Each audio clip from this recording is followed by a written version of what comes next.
and welcome back to another episode of the Tetracast. This is RPG Site's weekly podcast where we get the site staff together to talk about our favorite genre of video games. My name is Brian Vitale. I'll be hosting. Joining me, we have Josh Torres. The November beginning. Mikhail Mednani. We're on the victory road now. James Galizio. Hello. Chowman Wu. How's it going? And joining us once again, we have Colin Black. I love celebrating the death of Floptober. We're free. So Adam is supposed to be here. He's not here. We don't know where he is. So he might show up later or he might not. We literally don't know. And then just programming note, he normally does the recording. I'll be recording in his stead. So if the quality sounds slightly different, it's because our hardware setups are not identical. So that's the programming note. He might show up at some point. And I hope he does, because our main topic for this week's episode of the podcast, a lot of games have released in the back part of October. Of course, as Josh alluded to, we're at the beginning of November now as we record this. We're going to be speaking to the recently released Dragon Quest 1 and 2 HD 2D remake. If you follow our site at all, you've seen a review and a lot of guides, or I should say a review in progress. We'll go into that a little bit more in detail. A lot of features go up on the site. It seems like it has kind of taken off in terms of at least the circles that I'm in social media. A lot of people sharing screenshots, art, memories of the game, playing the game for the first time. So that's going to be our main focus. That's why Cullen has joined us, because he is going to be our site reviewer for Dragon Quest 1 and 2 HD 2D Remake. But Adam also has contributed a lot to a lot of the guides on the site. I've also played it. So we have a fair number of people that have either played the remake or the original, one of the original versions, or both. So we'll have a really fun back and forth, as that being our main topic for this week's episode of the podcast. Before we get into this, I have a question. I'm raising my hand here. Sorry. Yeah. It's okay. Colin, what's Floptober? What does that mean? What It happened? means that October fucking sucks. Oh, okay, got it. That October was a nightmare month, and I'm glad it's over. Oh, okay, got it. I thought that was a deeper meaning. Like, what No, happened? I love bringing my terrible Congrats lexicon. on buying a house. Oh, okay, yeah. I guess that is a big contributor. House tangent. Yeah. Is that for the last couple months, I don't think I've been on the podcast since that started, but as an update for my hectic life is I've been shopping for a house where I live, and that sucks. Don't recommend. And then once you finally get your offer in, you go, wow, things will finally calm down. No, it does not. You have to pay so much extra money. You have to sign so much extra things. It is You gotta ridiculous. buy furniture. You gotta move furniture in. See, I'm going to try not to buy anything new, but I am definitely looking forward to paying someone to move all my shit. Oh yeah, that always sucks. So definitely getting like reliable, good movers is a big help if you can find them.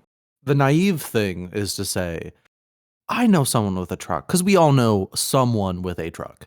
And you're like, I'll just get all the stuff on the truck, and I'll just take a lot more trips, but I'm saving money. No, you're not. I mean, yes, technically you might, but you're spending sanity. So just pay someone to move all your stuff. It's so much better that way. But yeah, no, October has just been very, very hectic and not great. And one of the reasons I think this has contributed, despite it being very good, is this Dragon Quest remake is so long, it's almost ridiculous. When you paused, I had no idea what you were going to say. Like, it's so excellent, and you missed that you can't play it. It's surprisingly terrible. I'm like, what is he going to say? What's the hammer drop going to be on this? I gotta keep people on their toes a little bit. But like, I'm really glad that we allowed me to just kind of do a more review and progress thing, because I feel bad I was not able to finish both of these remakes, but I also never expected them in a million years to be as long as they are. Who here has played the original Dragon Quest 1 and 2, or either? I have. Dragon Quest 1 is like under 10 hours. That's like an 8-hour game. My first playthrough with no guides for Dragon Quest 1 was an 8-hour experience. I played the Game Boy Color version, and that version is great. So expanding that to upwards of like 22 hours for like doing everything in that game is a bit crazy. I think people really underestimated like what was going to be the Legacy's HD 2D remakes. Like, even when you think about like Dragon Quest 3 HD 2D remake, like that was still fairly close. Like, in terms of like, events of like what you're doing in this. Well, on this one, it just seems like they've really expanded on not one but two titles. Almost as you said in your review in progress, like they feel like new games, even if you played them before, they just feel like new games with the amount of like effort they put in like almost reimagining them. Not to say I told you so, but that's exactly what I was telling people after my preview a few months ago. It's like, I think these are going to be way more different than people were expecting. And I was like, already then kind of being like, these combined are probably going to be longer than Dragon Quest 3 HD 2D. And absolutely. sounds 2 like alone right. is. I was not expecting that when they announced this years and years and years ago, that 3 would be the appetizer. Because you play 3 and it really feels like a full featured like game. Like it's very impressive how they just took the SNES version and just kind of polished it up. And then you play the 1 and 2 remake and it's ridiculous in a good way. I need to make this clear. These games are good. I have some qualms with things they've changed and how their priorities have changed a little bit from the original games. But ultimately, these are 2 amazing new Dragon Quest games. And 2 is now one of the like longest Dragon Quest games, I think, that is out there. That's crazy. 35 hours into 2, and I am only starting to kind of wind down into the end game. Wow. Who here in call has played these remakes? I have not. Yesterday. Only I the haven't originals. finished them, but I have played like quite a bit. I have think finished 2 them, was like yeah. I didn't Okay. really like 2 back in the day. It was like a very grindy game from too many battle encounters, and it just was an uneven experience from what I remember back with 2.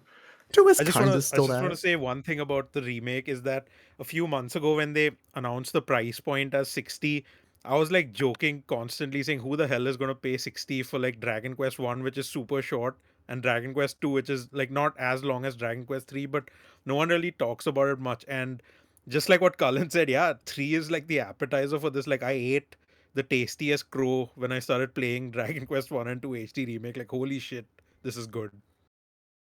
Now, Yeah. I am kind of coming from a probably not a unique perspective overall, but a unique perspective with respect to this call because I have not played the original games in any form, PlayStation 1, Game Boy, whatever. I'm not even 100% sure what consoles they're on.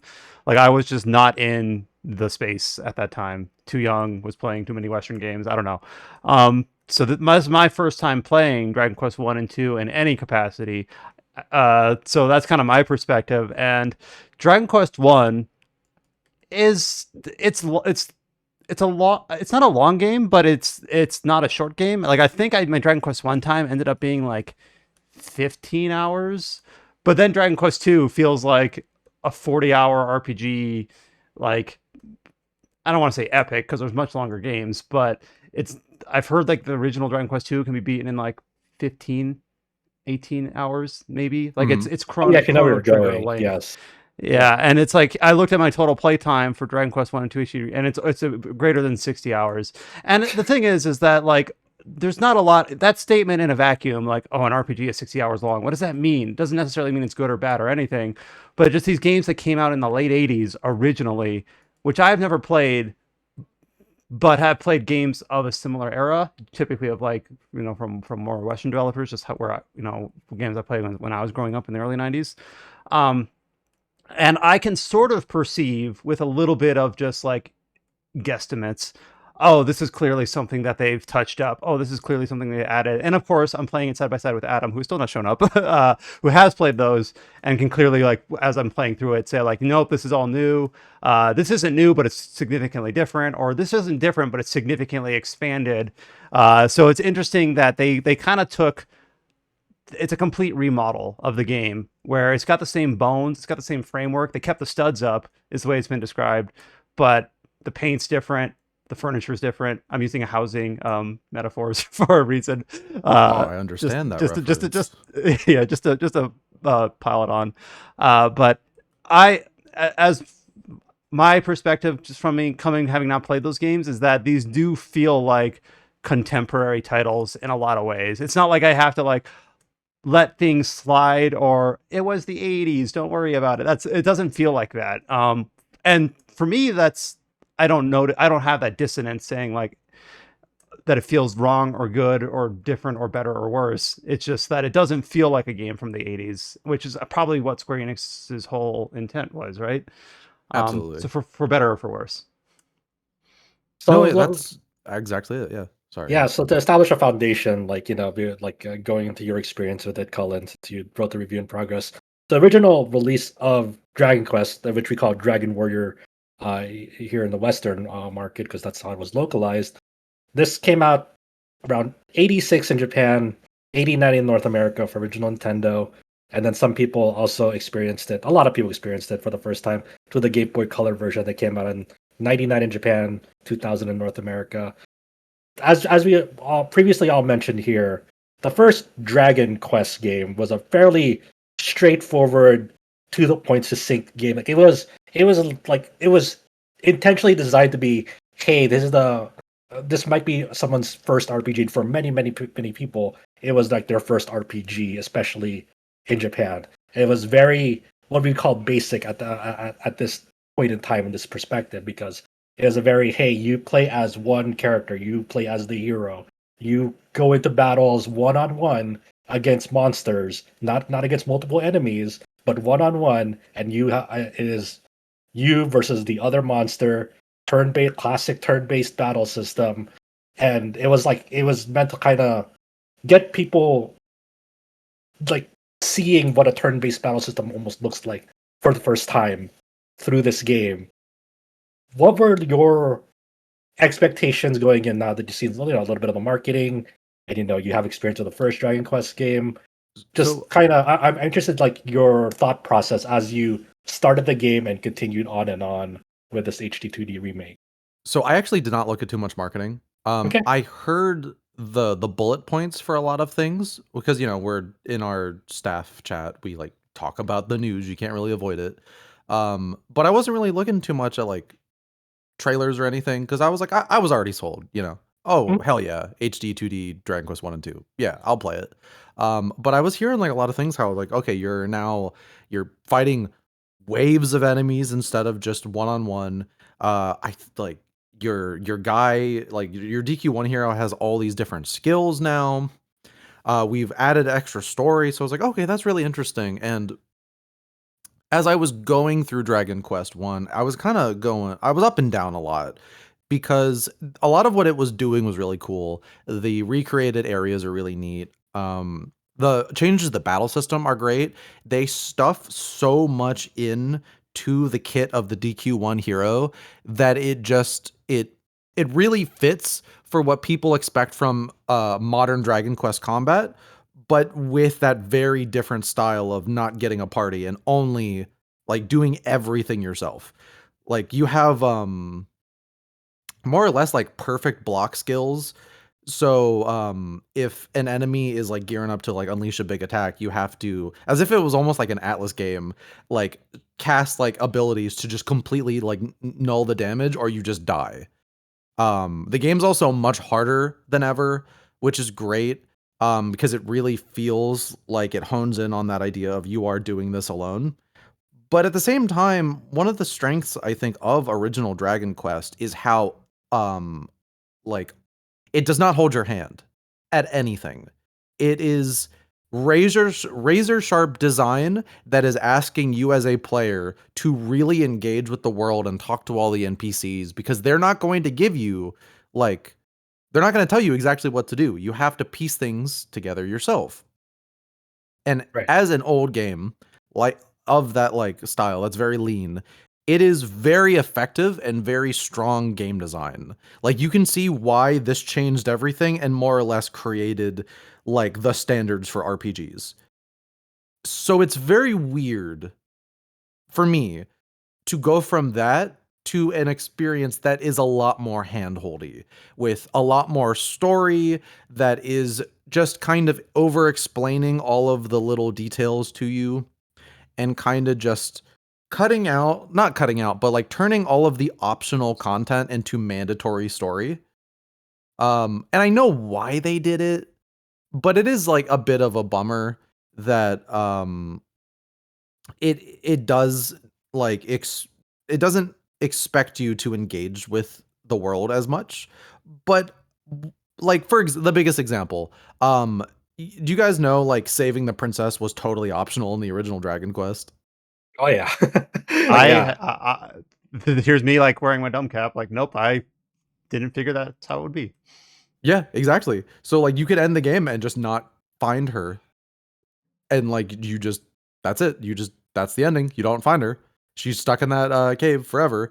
Whereas now it's a whole story arc with like an hour or two, I'd say maybe. I'm probably over exaggerating, but like a bunch of extra cutscenes to like flesh that out. The princess is more of a character.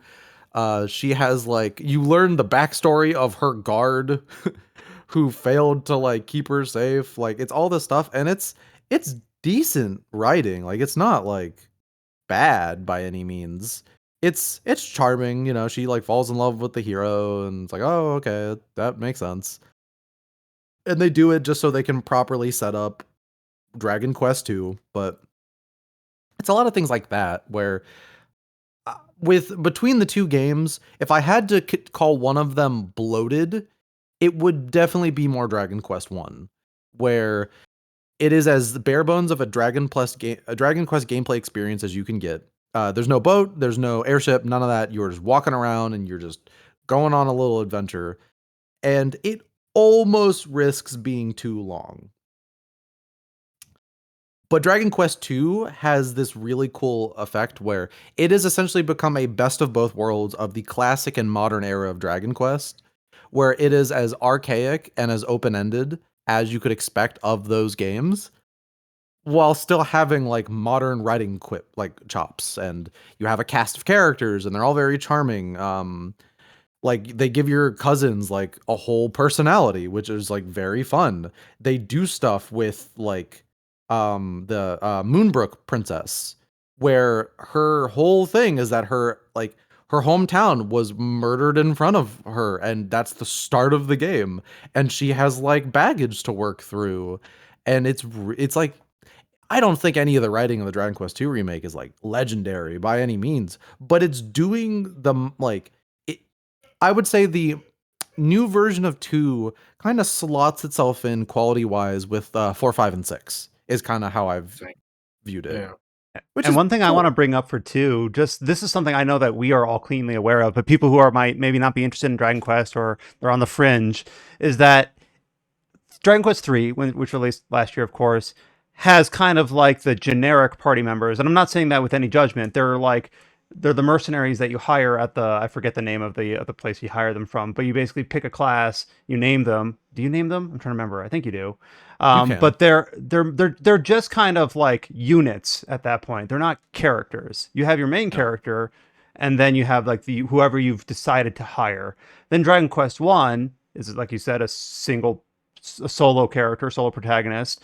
And then Dragon Quest II is the one that feels like the most contemporary in a way, because you have your protagonist, silent protagonist, but then you have your 3 other party members. Of course, in the original it was 2, and this one they added the Princess of Cannock. That was, a big point on the marketing right from day one. And they are fully fleshed, like equivalent to the Dragon Quest games I've played, 8 and 11.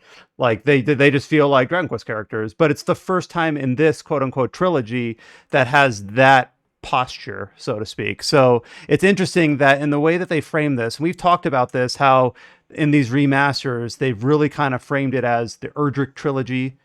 You play it in the order 3, 1, 2, which is interesting because that makes the Dragon Quest III no longer a prequel in a certain context. If you view it a certain way, it's now just game 1 in a new trilogy. Like it's difficult to describe. I know you know what I mean. It's still a prequel, but it's a prequel that they've almost intended that you play first, which to me makes it not a prequel anymore. But then it is all 3 of these games have a different way that your party is set up in terms of your generic characters, solo party, and then your story characters for Dragon Quest II. And then because in Dragon Quest II the main protagonist is still a silent protagonist, it almost makes it, I've seen people describe it this way, that the Princess of Moonbrook who you're describing is in a lot of ways the protagonist of that game. Of course she's not, but in a lot of, I could see how you could see that in terms of like the way that her story hooks into the main, she has the largest arc of the main cast. I would consider her the main character almost. And I think it's a really smart change. And like you were saying, I think it's really cool with this kind of trilogy experiment they're doing where each of the games now are entirely different with completely different focuses, but it's almost kind of neat with the way they've reframed this because like gameplay stylings and story stylings, like there's more of a progression to it because 3 stayed very close to the originals. It doesn't have like much of a like there is a story, but it's very hands off with its storytelling. Most of the story you get is in flashbacks Yeah, I was because gonna say most of the 3 story is Ortega's story, and you're just Yeah. like following his footsteps. and that's exactly how the original was. And like, they can't Mhm. do much with a fully silent cast of characters. But I think it was a very smart decision to expand 2 in the way they did. It leaves 1 as a very awkward middle child now, which is a very funny way to put that when that was 2 originally. But I think that some people who are purists for how the original games were set up might not dig how they've changed things up as much. But as someone who just loves Dragon Quest as a whole, 2 has been a really pleasant surprise. It has just kind of been doing everything I love from the games I consider really high up on my I guess Dragon Quest tier list. The Dragon List. I just The imagine Dragon that you List, have yes. like framed on your wall. And like luckily the Dragon Quest 1, 2, and 3 collection of the, pre-remake versions of those games is also pretty contemporary. So those are still, available to play on modern consoles, which it sounds like it's not something I want to take for granted because not every publisher does that. Like you see some publishers struggle when like, well, if you remake a thing, why do we have to keep the old thing available? And it's like because you should. Like it's hard to argue otherwise, So but just to clear things up, it's only on Switch in English on console. It's not on PC, and it is on mobile. That's it. They didn't Yeah. localize the PlayStation 4 version, which is in Asia oh, I and forgot they Japan, didn't I believe. localize the PlayStation version. Yeah, and And they did, also those obviously ports are it didn't kind of come to bad. Xbox. Yeah, I mean, it gets into the whole like I'd say like I complain about the pixel remasters of Final Fantasy a lot, but like the Dragon Quest 1, 2, 3 releases are kind of dog shit in comparison, and I say that as someone who unfortunately has bought them multiple times because I'm a Dragon Quest idiot. But yeah, like it's just on Switch and mobile in the West. I would have loved for them to include them as like a pre-order bonus or something for like the Dragon Quest remakes which they were doing, but maybe not. They probably think these are the new versions which everyone should play, like you said, right? I think you were alluding to what Capcom has been saying about the Resident Evil ports because I was they just actually didn't thinking think people. Okay. I was actually thinking Amazon Games, who has like canceled their second Lord of the Rings MMO or something like that. And they're like, who wants to play Lord of the Rings online? We're going to make a fancy new better MMO. And then it doesn't get off the ground. It doesn't even get into like Oh, past I see. pre-production. No, So I it's was a just little bit of a thinking about tangent, Capcom. but yeah. Yeah. Unfortunately, there's probably a few examples you could pull from. Programming note. Welcome to the podcast, Adam. Good morning. Have we started yet? Yes, Yes. we We're are. talking about Dragon Quest. Let's start over again. Okay. Are we Adam there? Hello, No, I'm you're Brian good. Vitale, and I'm the host of Tetracast. There How are we you all go. doing? With Oh, me, I my have voice is Adam. significantly better now. Wow. No, How are you doing, Adam? Good. So Adam, if you have no idea what we've already talked about for Dragon Quest, so I'm not going to tee you up. You have to say something about Dragon Quest 1 and 2 HD2D remake, and you don't know what we've already covered. So start Take from it away. scratch. Follow my guide. There you go. Shit, No, that's good. but honestly, like for people who haven't checked the site yet, as you guys mentioned earlier about the all the guide stuff, like Adam here wrote the 100% guide for the 1 and 2 HD2D remake. Also, previously did the 3 HD2D remake for the Dragon Quest remakes. They're all fucking excellent. They're like minimalist guides. I personally like using them because, like you said in your previous times you've done this for various games, Adam. Like you don't include party. Here's what your party should be. Here's how you should build them. Here's what the boss strategies are. It's like that's all up for you to figure out. You're gonna lead them to like, hey, there's a missable thing here that like you want to check out, or here's some treasure chests here that like have some cool stuff. But in terms of like how you engage with playing the game, it's your playthrough. Do what you want. So this is actually something I didn't do and I forgot about. I saw someone linked this to me. It was on the game FAQ forum. And they were like, I'm fighting the golem in Dragon Quest 1 on Draconian mode, and it's impossible. I can't do it. I don't like it, just one shots me. I can't beat it. Oh, it's so hard. And then someone replied to them, in the original game, you're supposed to put them to sleep with the fairy flute. Did you try that? That shut him up. I also had to be reminded that I wasn't playing on Draconian, but like I was stuck on that for like an hour, I'd say. And then I would like, I was like, oh, wait a second. Hold on. Oh, I'm stupid. I'm glad stuff like that, they don't like actually like while the new remakes like handhold and explain a lot, there are a couple things I'm really glad they just like leave obtuse, like well, actually, was the ghost ship even in the original too? No. I get it mixed up with some of the I other don't games. remember it being there. I'm glad that they made it so it's harder to find the ghost ship in the 2 remake than it was in the 3 remake, which I believe you just had an item that just told you where it was. Yeah, and the boss on the ghost ship is pretty tough. And it's actually one of those things where I eventually, got lucky and just brute forced my way through that boss. But the whole time I'm like, there must be some strategy here I'm missing that I'm like supposed to do that I'm not aware of. Which those are the types of bosses I like, in a sense, where it's possible to beat them, just by using your own tactics. But I'm sure there's something that I'm missing in terms of like, he does counter skills, or maybe you have to put him to sleep. I tried that. You can, but it doesn't work all the time, and things like that. Usually in hindsight, I actually really like we all have this. I hope we all have this feeling occasionally.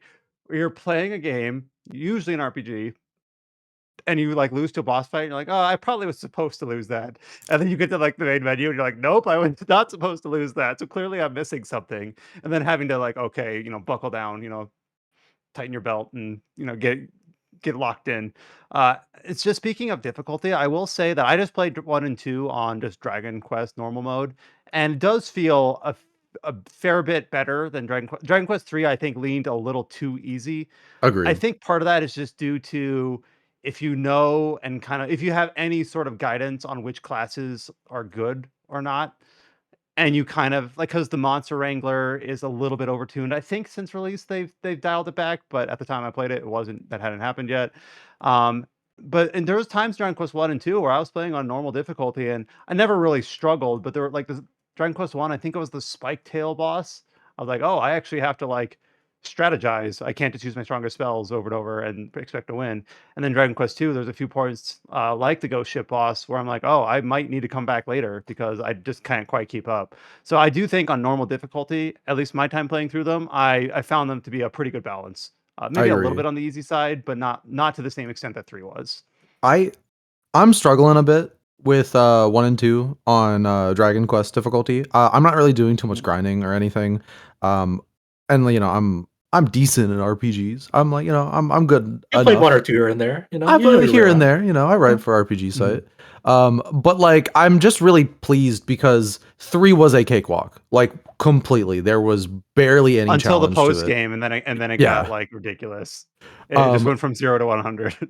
But 1 and 2 are a really fun challenge. Like, I am actually being pushed to not just passively go through battles, but like it'll just like at the end game of 2. I wonder if that's a side effect of them rebalancing this, where like 3 is the first intended game and 1 and 2 they intend you to play afterwards. So they might have balanced it where it's like, well, obviously you played 3 because we told you to play 3. So, which I like when sequels do that. I don't think every video game sequel should like aspire to have like the baseline be higher than the previous game, but I do appreciate in RPGs when it makes sense to do so that they actually do that. Yeah, agreed. It's refreshing because I don't know if they did it because of that or if they were just like, okay, one of the biggest feedback things we got is that we made 3 too easy. But either way, like, I think these are just really fun turn-based RPGs. Like that, like I've been waiting for like a post 11 DQ game to really make me like, love the series again, because I feel like we've kind of like since 11 a lot of the spin-offs have just kind of been like whatever, and we're in the remake era right now, and it's like it's a bit disheartening, but I can't be too mad when 1 and 2 are just like really well put together games, even if I have a couple like issues with what they've changed. I'm it's very weird, and I mentioned this in my review in progress as well. It's strange for them to call this the remake and to call 7 a reimagining. Yeah, well, I'm definitely wondering to see, when we get to that bridge with DQ7 Reimagined, how that'll shake out. Because the more they say about it, the more like, oh no, we're gonna have to see how it shakes out. Um, I'm gonna ask the same question that I previously asked you, Colin, to Adam, because he went through it in a very much more thorough, doing that 100% guide. I know that Adam has previously played the original versions of these games, whether it was on the NES or the GBA Color. But uh, Adam, when you were going through 1 and 2 HD remake, and your playthrough is a little bit different than most people's because you were doing it with a guide writing in mind, so you had a relatively more thorough gameplay experience. Like, what were kind of your impressions, expectations first going in, and then your impressions as you played more and more of the game going through them? I mean, so going through Dragon Quest One, at first it felt like some of the larger like additions to the game um, felt a bit like superfluous. Like I'm not sure if this Dragon Quest game really needed, you know, more focus on like some of the world that you interact with. You know, there's more characters that basically are involved in the story and things like that. Like this kind of feels almost like unneeded. Um, but as I got through the end of Dragon Quest One and into Dragon Quest Two, I feel like, and this is something that it seems like a lot of people kind of landed similarly in this sense, where Dragon Quest Two's kind of like reinterpretation of the original, Dragon Quest Two HD's reinterpretation of the original, I think it's a full-on remake. It works. I think it works better in the second game, and these are the sorts of remakes where. Not that you should ever really do this, but it doesn't replace the original. They're so different. They've added so much here that I think it's like a different, take on Dragon Quest 2, a different experience of That it. makes sense. I don't think it's something that you're like, oh, you should just play the remake, just forget the original. No, I think the original games, especially one, I do think are still worth playing. They're more more prototypical, obviously more concise, straightforward, simple games. You can beat both of those games in like a weekend or well less than a week, where everything it was bigger and more expanded, and more involved in the sequels. And to answer your question earlier, um, basically Dragon Quest 2 especially, Dragon Quest 2 coming off of Dragon Quest 3, which you create your own party, and Dragon Quest 1 where it's like a solo adventure and with a voiceless protagonist. Dragon Quest 2, it feels like a brand new game. And I know that might be kind of trite to say, but it's like, hey, we have like Dragon Quest characters with personalities and lines and character talking to each other, interacting on on this big explorable world with all these different events that you run into. It's very obviously positioned to be like the end of a trilogy now, so things are like ramping up pretty significantly by the time you reach the end of the game. It feels like the first brand new Dragon Quest game since like 11, which I know it's not brand new, but it feels like That's an it. interesting thing. Yeah, that's an interesting thing to say about. It's like, you're right, but it's also weird to think about that because it's Dragon Quest 2, where I wouldn't say Dragon Quest 2 is like universally hated, but there's definitely very mixed feelings, very divisive game, especially because it came out during a time where it was kind of normal for you to feel lost in games, and as a byproduct, we've mentioned this before, but as a byproduct, you kind of unintentionally grinded because you were trying to find your way through those games. Um, and some people didn't like that. Dragon Quest II, you would get lost in that game, especially if you weren't using a guide. If you were using a guide, you would get through that game fairly quickly. But that was part of the game, was finding your way through it. Yeah, I remember that game came out originally on the NES, or the Famicom, I should say, 1987. So Yeah. pretty old. I think we got it in like 1990. Almost 40 years old. Yeah. Don't say that. Don't say Yeah, that. feel old. And I don't know what you talked about before I jumped on, but it's Yeah. actually kind of interesting when you're like, this is a sort of thought you could not have in Dragon Quest 3 or 1. Just the way that those characters are kind of in those games. Like, I like Dragon Quest 3. It's actually still probably my favorite, just because I like having that control over like party and classes to that level of degree, which you don't really have in 2. But like when you're playing through 2 and you like from pretty much the very first cutscene in the game, you know what the very first cutscene in that game is? I'll spoil it. This is the very beginning of Dragon Quest II, so it's not really a spoiler. It's more of a premise thing. Is you see the kingdom of Moonbrook falling, and you see basically how the princess of Moonbrook escapes that.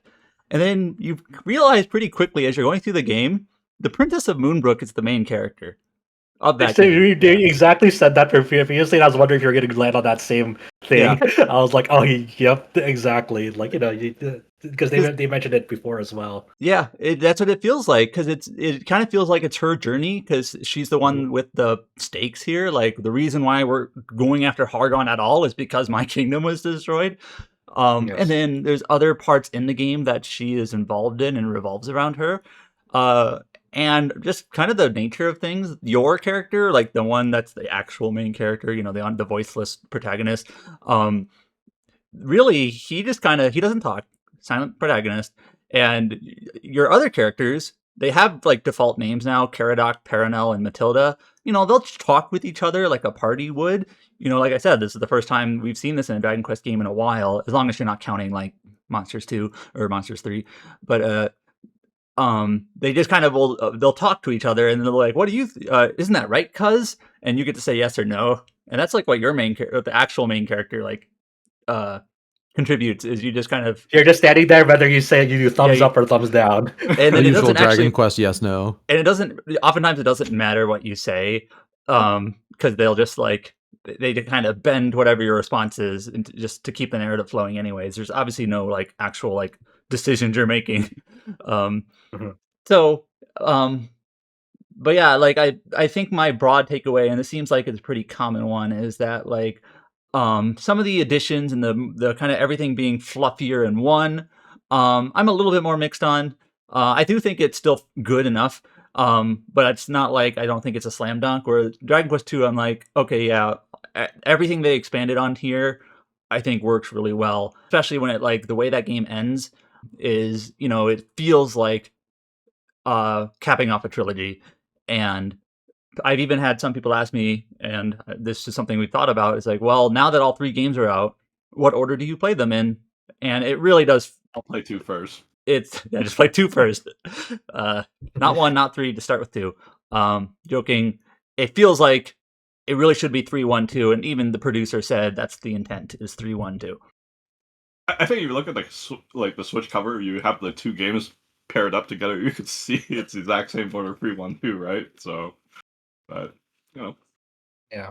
I'm actually going with 2 first. I know it's not ideal, but I'm going with 2 first just because I didn't like 2 back in the day. So maybe this might. You're more curious about like the improvement, like how they improved it. Yeah. Like, so I'm just going to jump straight to 2. Yeah, Which is honestly like, So yeah, I think that's fair, because like Yeah.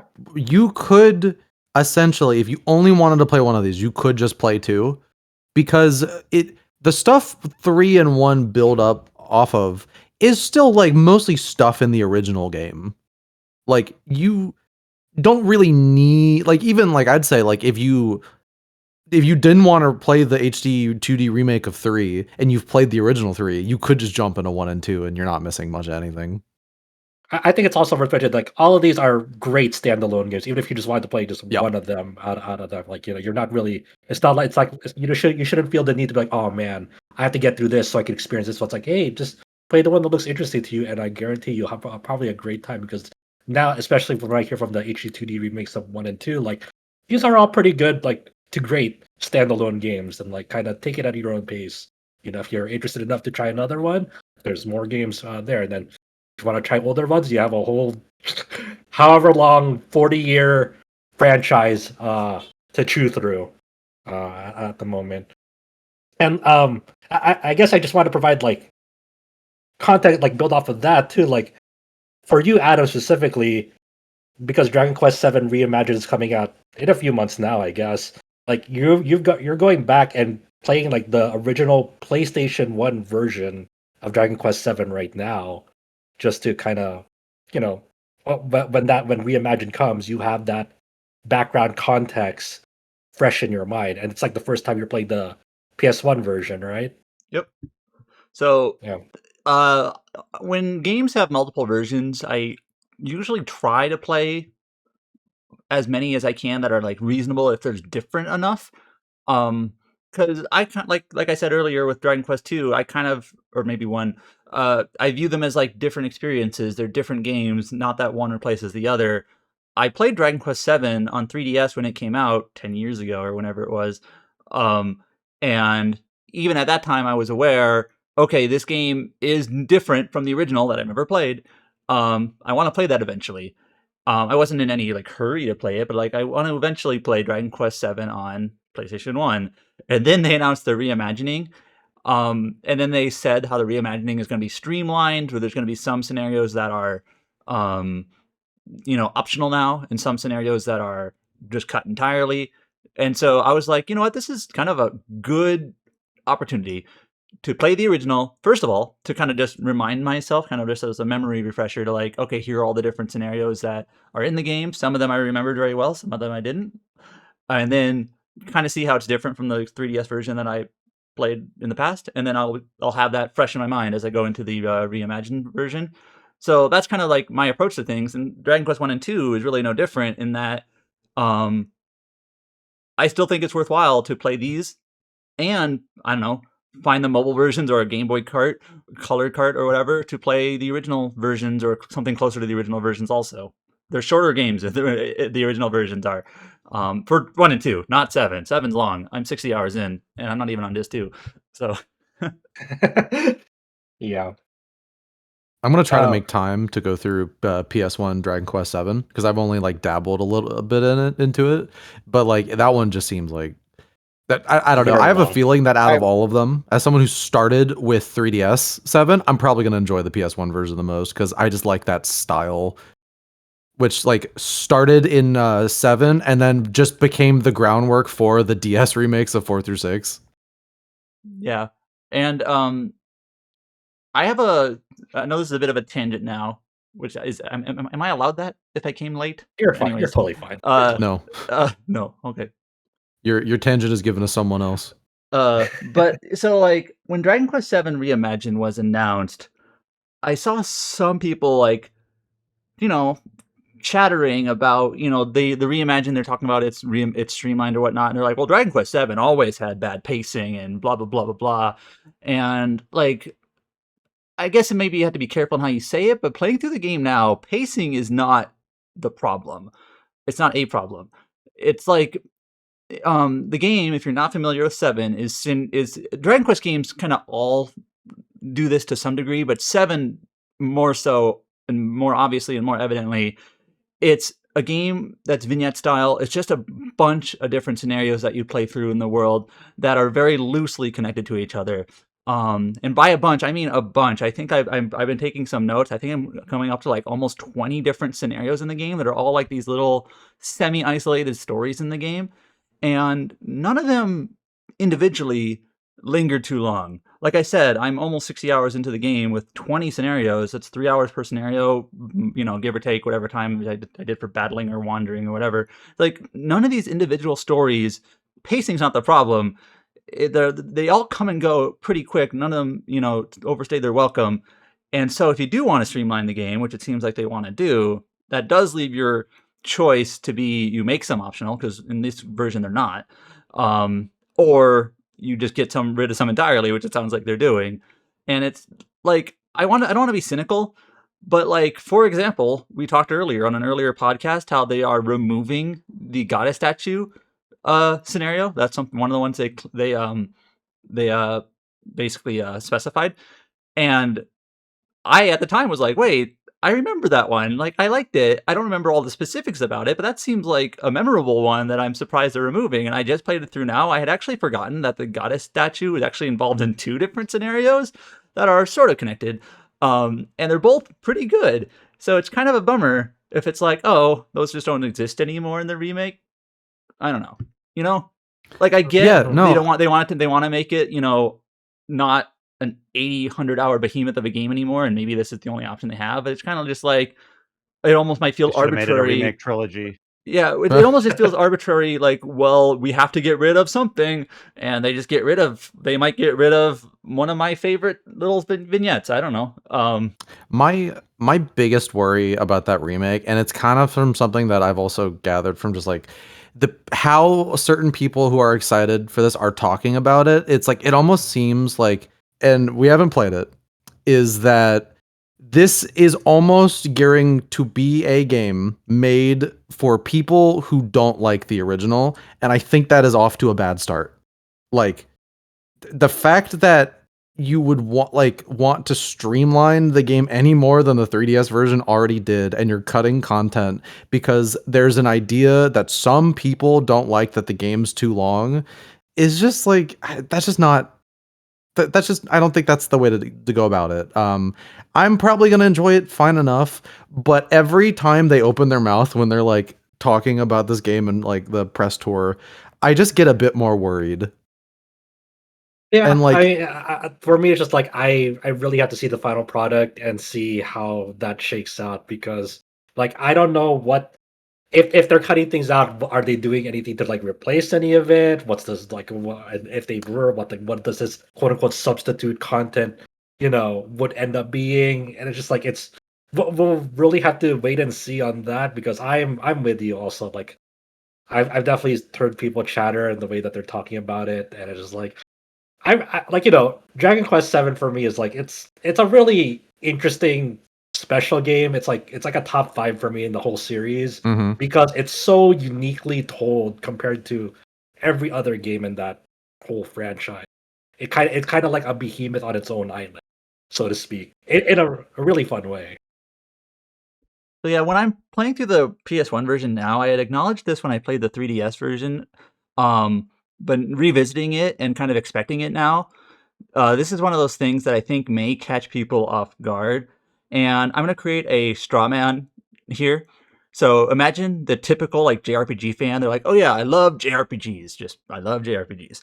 And what are one of the big components of JRPGs? I would say parties with characters that are memorable, that interact with each other, that have a lot of dialogue, a lot of intersection between characters, and things like that.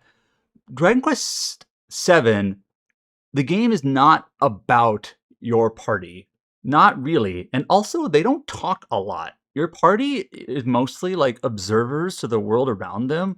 The story is happening to the inhabitants of the world and the scenarios that you that you encounter and that you experience. And most of the dialogue in the game, both in the 3DS version and in the original version that I'm playing now, is from like the NPCs that you meet in all these different scenarios. They're the ones that are mostly talking. At least in the PlayStation 1 version, you can like click a button. It's almost like party chat to hear like your character's thoughts here and there. And I think the 3DS version had that also. But most of the actual like story is about the NPCs, the world. That's who it's about. And I think that can catch people off guard because that's not typical for JRPGs. And I think that ties into what like Josh was saying earlier about like how these games are written.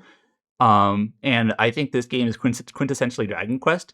And like I said, other Dragon Quest games kind of also have that sort of flavor and style. Even the remake of 2, there's sort of this scenario based story that you experience with the different inhabitants of that world. But Dragon Quest VII like really locks in on that. That's what it is. So it'll be interesting to see how they take that in the remake, because I feel like that's the most unique component of that game. And I don't want to be too cynical, but it would be a bummer if that was affected significantly. So Yeah, they've been saying like the new content they've like vaguely talked about that's supposed to like supplement or I guess replace the cut islands. It seems like it's just like character episodes, and I'm like, if you're not replacing cut islands with new islands, I kind of don't care. Because that's why you play Dragon Quest VII, because it's a story about the world and all the people like who lived in it across all the different like moments of time. And it's like I don't As someone need who the cast to be as more someone who fleshed out, hasn't I played guess. 7, like when I hear this, I just feel like this is like a self-inflicted, I don't want to say wound. That's too strong of a feeling. Just like you give someone a little teaser, you're coy about it, and people are just going to speculate and speculate and speculate themselves into circles because we don't know and we don't have anything else to build off of. Like, how much did they remove? How much did they add? What is the framework yeah, of what they've removed or what they've added? to loop this back to the game topic on hand, Dragon Quest 1 and 2. Um, Cullen, not to spoil anything, but have you encountered the Prince of Renderak yet? Yes, I have. Yeah, he's one of those like NPC characters. Again, not to spoil too much. That like I don't even know if he was present or if he was just talked about. Like I don't even remember him. I barely remember him, um, or like this kind of that framing. But now he became like one of my favorite characters in the remake, and his story is compelling. It is. And it's kind of that similar sort of framing that I was just kind of talking about with like Dragon Quest 7 and 2 is that like I don't think all of like the individual scenarios in that game are great. Like the mermaid stuff that they added I think is fine. But like the story around the prince and a few other characters, I'm like this is all I'm not forgetting this now. Like I felt like these were compelling like additions that they made. I'm quite fond of Elmu. Yeah. I don't know if that was in the original or not. I doubt it. I don't think so. I actually I never finished the original 2, so a lot of this is just kind of new to me. But like Elmu did seem like a new thing, and I very much like that whole thing. Yep. It's like I don't think any of the writing here is like the best ever. Like I said earlier before you joined in, but I think a lot of it is like it's pretty solid modern Dragon Quest writing. This is gonna be a weird question, but I guess, but it is a pretty important context, like the legacy of these two games, especially for one. Can you foresee, like, let's say Dragon Quest One HD 2D remake? Like, do you think it's well suited for it to be someone's first RPG ever, and like as a learning experience? In Maybe. the same context that the first one was. I think maybe not in that way, because like they add like it's just a bit too, I guess, complex to maybe be someone's very first RPG. Like if you gave this to a kid, I think they might struggle a bit in ways they might not with the original. But it is also like a bit more linear now. So like it, in terms of like how to progress, yeah, it would be fine. But like mechanically, I think it is asking a bit much from the first time player, which the original did not do. If that makes sense. This isn't a serious comment. Well, it is serious, but I actually saw that Scott, who also played this game ahead of release, he gave this to his son, who I think is like 2 or 3. And like his son was just kind of like, he showed some pictures, but obviously not old enough really to be playing games, but like just kind of like enthralled with how it looks and wandering around the world map with a stick. Like he's raising him to be one of us eventually. Good. But yeah, go for it, Colin. No, I was gonna say that. But yeah, Dragon Quest 1 and 2 good. Yeah, I hope 7 good. And then I hope we finally get 12. The long journey to the next Dragon Quest. What do you foresee, like, you know, besides 7 Reimagined? Like, obviously, it seems like they're angling to re-release more of the older Dragon Quest titles in a remake capacity, whether it's Reimagined or HD2D remake. They should do 9 because they can have online multiplayer and like cross-platform. I imagine 7's Reimagined's art style is designed in a way where they could probably just try to repurpose that for 9. So I imagine we're like now that we have this like HD 2D remake series and then this Reimagined remake series, you know, like I can see like the 7 team going on to 9, and this might be a hot take. I do not think 4, 5, and 6 need HD 2D remakes. I would play them if they exist because I like the HD 2D Dragon Quest remakes, but I think those DS remakes of 4, 5, and 6 are very, very good and very definitive, and they really just need like a different aspect ratio. The But modern Colin, port. what if I'd want them to do an HD remaster of the PS2 remake of 5? And then I'd kill you. Then I'd kill you where you stood. I'm a bit of a PS2 hater because I think that looks ugly. I get why some people like it for sure. I just like it just doesn't look appealing to me. Well, I read on the internet that for sure confirmed they're doing a 4 to 6 trilogy, and they're just doing 7 because they finished that first. Like, I read that online. If they say the words Dragon Quest V Reimagined, though, I would be going, "Oh, what do you mean by reimagined? That'd be the most like. Well, why did you put reimagined at the end of that? What are you doing to my favorite Dragon Quest game of all time?" Yeah, now it's just so weird because like now I'm like, what?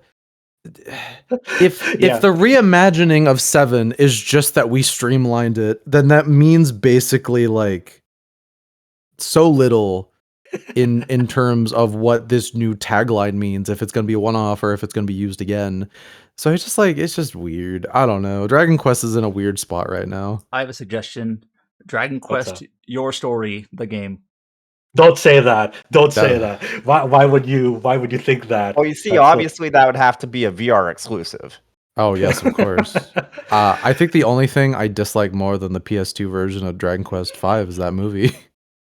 God, dude. I try to forget it. So someone said, "You know what? Reimagined kind of looks like that movie." I'm like, "You're not wrong, but I don't like that you reminded me that that movie existed."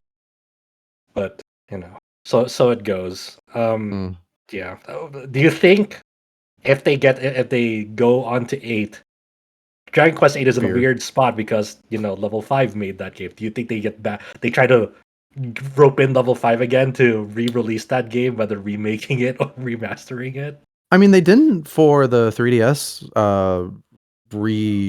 port, I guess is the best way you could call That's that true, version. yeah. Mhm. I don't think you need level 5 back, but I also don't think you need to do anything to Dragon Quest 8. Like, I know they're probably tempted to do something, but Dragon Quest 8 is such a magical, just like really just solid adventure that I was talking to like friends yesterday about Dragon Quest at like a Halloween party I went to, and I was just imagining in horror like Dragon Quest 8 with objective markers and just getting mad at this game that you're doesn't right. exist. That would be weird with objective markers. Because like even the 3DS version did not even bother doing that. It still as open-ended as it like was on PS2, which is great. I think most of the additions in the 3DS version are actually pretty good. I agree. Like having the 2 extra party members gives, in terms of just like party composition stuff, like now you have 6 characters to choose in a party of 4, so that there's a lot of different combinations there about how you approach battles and bosses and things like that. Things like the there's no more random encounters. Now there's on-field encounters. It's a shorter game because of that. Also, there's like turbo mode in battle. It's not super fast, but a little bit. The one addition in Dragon Quest VIII 3DS that I kind of feel like doesn't really work is you can now like romance Jessica instead of the princess, which seems weird, but because it's a story between the prince and the princess, right? Or not the prince, the hero and the princess. And like now there's like an alternate Jessica like ending. It just feels kind of It feels forced, but it gives people the choice, I guess. Right? Very unnecessary, but like it's catering to the fans for sure. Like people are like, if you left it up to the fans, you're like Jessica all the way. I would just love like a port, like a not full released remake or remaster, but just a port. Like a light remaster, like the Tales of games I've been getting, right? Where they're like basically identical, just like with performance enhancements and resolution enhancements, but they've left story exactly the same. Give it to the I was gonna say, give it to the like Saga remaster team who make all their remasters like budget. Hey, the Saga. I have 2 comments. The Saga Frontier 2 remaster. Like, I think that was the first time I played that game, and I thought it was excellent. It's super super fun, and we talked about this. And going through some of Chow's guides for it, like some of the stuff that are new and added to that game, like they feel like they naturally fit in. Like it wasn't just it's brand new like story scenarios in that game, but the way that they're implemented into the game, I feel like work really well. But also to Josh's comment, I think it's just really smart for Bandai Namco to be like, hey, we have Tales of Graces, we have Tales of Xillia and Xillia 2. Let's just remaster those, get them on modern platforms and onto Steam. They're not super fancy remasters. They didn't really need them. But just having those games now available again and for the foreseeable future on PC, just in their catalog to play it, I think that's good. Just have it available and playable. I think it's worth companies, especially big publishers, having like this sort of like steward of their catalog to just have their games available on modern platforms, even if it's just a relatively light remaster. I think it's smart. Exactly. But it seems like Square Enix is a bit allergic to that as of late. I mean, Square Enix is like, it's always a mysterious company, right? Like, if we're getting like full-on remakes of these classic Dragon Quest titles, we got like the pixel remaster treatment, which isn't bad, obviously for like the classic FF stuff. But it's like, hey, compared to like what they did with pixel remaster versus what they're doing to Dragon Quest now, it's obviously night and day. So it's like, I don't know. It's an ongoing trend with Square Enix for many years. Like their business decisions and what they do and how they do the release timings has always been a mystery. And trying to find any rhyme and reason to it is a fool's errand. When will Bravely It Default feels like. be available on PC? When will Bravely Second be available on anything? Never. I am in anguish every day as a Bravely Second stan. I think Square Enix they would tell you that there is no Bravely Second. What are you talking about? Yeah, they're like, oh, we have a second Bravely game. It's Bravely Default 2. Mm-hmm. Why are you Smile. booing us? Anything else you guys wanted to add on to Dragon Quest 1 and 2 HD 2D remake here? And of course, a big thanks to Adam and everyone who assisted Adam in creating those 100% guides. Also, a big thanks to Mikhail for getting out supplementary guides alongside the release of that day. Day and date, pushing out all those guides. Before, of course, like I don't know if it's like worth mentioning here or not, but Mikhail, you've tested this on multiple platforms. Like, what is there a big takeaway here with HD 2D remake in terms of its performance across multiple platforms?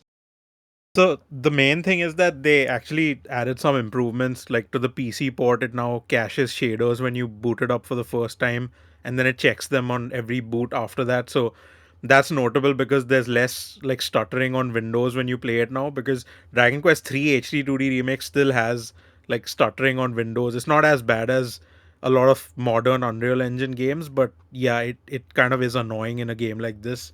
So that was nice to see. The bad news is, like when I asked Square Enix PR about this, whether they're going to patch this and some of the other features, which I'll just talk about now. So they added in the difficulty options now, when you choose like Draki Quest, Dragon Quest, which is normal, and then Draconian Quest, which is hard, you can enable or disable like healing HP and MP on level ups, and you can also toggle on a God mode if you're playing on Draki Quest. So these options are not there in Dragon Quest 3 HD 2D Remake. Then the other thing is you can now like toggle treasure chest spots on the map to just be like marked for you on the map and stuff. And there's secret spots also on the map. So you just have these quality of life options now. You can just toggle those And- on, like the treasure and secrets. Yeah, it's literally just there interesting. under the helpful settings, and Okay. for the difficulty stuff, it's under difficulty. So they told me that there are no plans to patch these into Dragon Quest 3 HD. Now, obviously, some of them, like adding the treasure chests and all that, is not going to be easy to do, but I kind of hope they at least do the shader stuff, because the PC version is like the long-term version of the game, so that should be in a better state. But then this is something which mods can fix, and there is a mod which is really good anyway. But so that's Now back to the technical thing. So besides the PC stuff, I was kind of like disappointed that the Switch 2 version is just the same as Dragon Quest 3, the free patch which they did now. It's not bad or anyway, it's just kind of like I'm glad it exists that way, and I just hope for better, because you essentially, when you play on Switch now, you have to choose crisp visuals or 60 FPS. You don't get both like you do on like PC handhelds. So I ended up playing it more at like 30 FPS handheld because of that. Because I don't like how HD 2D looks when it's like upscaled from a lower resolution. Makes sense. It just yeah, so just that was something which I was a little disappointed in. But now you have this thing on every platform. It's really nice. And yeah, I am working on I got access to the PlayStation 5 and Xbox versions like just close to launch, so I didn't have time to like test them before the podcast, but I will be doing like a big comparison for everything like I did with Dragon Quest 3. So yeah, that's the main takeaway. And yeah, like with the guides, I like, I've been on the site for over a year now, and like I've seen a lot of guide work done, but for some reason I was paying more attention to how this guide was being put together, and it's kind of insanely like well thought out, and everyone was helping. Like Brian tested it, then we had like other people on staff also playing it alongside the guide and all. Very impressed with the guide, and a lot of people have said that to Adam also. So like yeah, it's just crazy good to see this. And I don't even know if it's going to be feasible with how Dragon Quest VII Reimagined might end up, but like, yeah, I would love to see it. We'll see. That'll be- We'll see. Because yeah, like a friend of mine just joked and told me that your site has so many great guides. Are you going to do one for Inazuma 11? And like I just fell asleep. So This year's been a good year for those types of guys, because we did the Suikoden remasters, got it, and then Chow took the point on the Lunar games. So Yeah. all sorts of those have been having that similar style guide put up for it. So It's the power Good job, of team. us getting like multiple codes and spreading it out against people amongst people like who will help out on that, and all collaborating it together, and also to the publishers and developers, giving us that time, that leeway prior to release. When we can make it happen, we'll try to make it happen to the best of our ability. But that requires so many moving gears that it's a miracle that it comes together, and it's amazing when it does. Yeah, it's an amazing process. Like I've done a few of those, like with the Eiyuden and Metaphor. It's incredible. the Metaphor everyone one was does. also like a lot different with the calendar and the timing on that Yeah. one, but also a Herculean effort. Whatever many syllables. they Remember were when supposed we to were have. working on the Final Fantasy VII Rebirth stuff? That was Oh yeah, insane. that was crazy. Yeah. I Cullen, should share like some of the okay. stuff I was doing for Pokemon pre-release like less than a Yeah. fucking week. Good lord. Crazy. Yeah. So hellish schedule that like obviously we don't force that amongst our writers. Obviously, if they want to do it, feel free, but we don't like mandate that behind the scenes. Obviously, we're not crazy. Well, some of us are a little. Anything else you guys want to add on to Dragon Quest 1 and 2 HD 2D remake before we move on? Nothing for me. Game's good. Good. Cool. But yeah, we'll move on to our next game. Another new release, another one helmed by you, Cullen. This is the newest release from Onion Games. That Basically, is- previously Love to Lick back on the PS1 era. It's one of the many like it's the current place that houses those devs after they Sure. splintered off and shuttered. Yes, this is Stray Children. It released last year in Japan, but now was it last year or earlier this year in Japan? I I forgot. think it was late last year. Okay, That sounds about right. and then this finally getting its Western localization recently came out a few days ago. You got to play through that, and you previously also played their release of Moon before that. So tell us about it, about Stray Children, because I know very little about this title. Yeah, we're gonna keep this one quick, and Okay. I will say just after this I will probably I gotta go, but problem. so this is more or less a spiritual successor to Moon that is still like from a gameplay perspective just its own beast entirely. It's very interesting to describe this because Moon is one of the very first anti-RPGs, which is more or less just trying to make commentary on the genre. Because in the 90s when it came out, RPGs were a big thing, and it is kind of just like commenting on the nature of like violence in these games, amongst many other things. So Moon is a kind of, I would say in a way, a point and click adventure game in the gameplay stylings of a top-down RPG. It's very slow paced. It is very obtuse. You walk around and you talk to a lot of different people. Every day has a timer. There's a week system in place where like characters have their own schedules around in the world. When I played it originally, I was kind of stunned. I was like, oh, I have a feeling that the Majora's Mask devs played a lot of Moon, but would never admit it. Because it feels like they kind of stole their homework a bit. So Stray Children is the first, I think, RPG in this style that Onion has made. And it is, once again, a top-down, sprite-based RPG, but they're very open about the fact that Undertale was one of their biggest inspirations. Because, I know this might sound crazy, but has anyone here, like, we've all at least dabbled in Undertale, I like to imagine? Yes. Where the whole thing with Undertale is turn-based RPG, but the gimmick is that you can play the game as a pacifist or just play it as a normal RPG.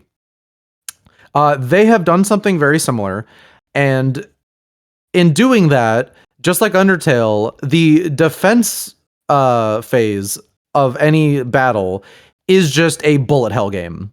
I don't think it's like one of the most intensive bullet hells like ever. So if you're like really big on the genre, I don't think you'll get something really challenging here, but there's some stuff that made me sweat quite a bit.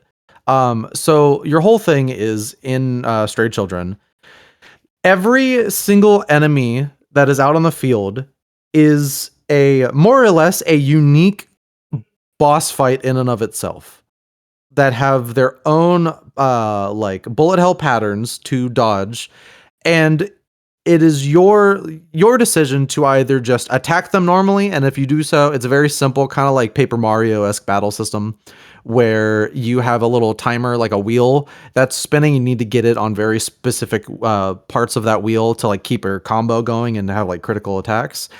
Or you have a talk menu, and it is up to you to figure out from like notes on the like kind of like the molted corpses of these enemies that just like trigger in the random battles to just figure, like, you get hints. If you examine those like corpses, you get a hint in a book, and then you open that book, and then it's up to you to be like, okay, you basically get a little puzzle to figure out, and then a series of words that you need to say in a very specific order to pacify them. And one of the neat things is if you pacify the monsters, they just disappear from the random battle pool.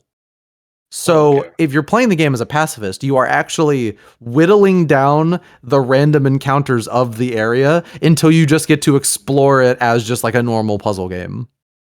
And it's very interesting. The whole premise is like you're falling into a gameplay cartridge that your dad was developing. So you're inside this video game as the video game is more or less dying.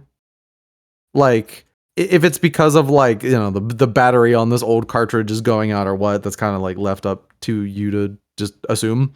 But so unlike Moon, which is just this open-ended RPG to like explore, this is just a linear, like you go from one area to the next, the next. You fight or pacify these enemies along the way. You just kind of like go through these little story arcs and these little villages and like attached like dungeons. And most of the time it has a lot to do with just like this general concept of like death and like reflecting back on your life. Not as fun of a game to talk about as Dragon Quest by any means. But as this like this new take on the kind of RPG that Moon was, I just think it's fantastic. If you are a fan of Moon, I think this is definitely something you need to check out. If you've never played Moon, I don't think you need to play it, but it would help a little bit, I guess. There's definitely some like references, literal references to what Moon like was doing. But I think the one thing that will bother a lot of people who aren't really into RPGs that provide a lot of friction, like intentional friction to the players, which this and Moon are definitely all about, is that if you want to play this game as a pacifist, the choices you need to make with the information you're given on the like hint guides you find like with your little book are obtuse as all hell. I mentioned this in my review, which I think just went up today or last night, is that oftentimes, while you'll be able to piece together the answer to the puzzle by the hints that are given, it doesn't always make a lot of sense how, like, the order you need to pick your different like options. Like, for example, if this is just something I made up just for example, but like if a guy says like, I hate burgers and I love fries, you could interpret that as I need to say burger 3 different times and then I need to say fries in that exact order. And if I mess up once, it restarts at the beginning. And there's a lot of trial and error to just kind of play as a pacifist, which I do think in a way, as obtuse and annoying as it can get, it's nice like to have a game about pacifism where you do need to work for it, and like that's the point. I always dig that, like mechanically. But I think if you're into indie RPGs, just go play Stray Children. I think it's a game that's worth just playing without knowing as much about the story as you possibly can, which oops, I kind of said a little bit, but you know. My takeaway from what you're saying is the title of this podcast should be Burger, Burger, Burger, Fries. Yes, absolutely. Burger, Fries failed.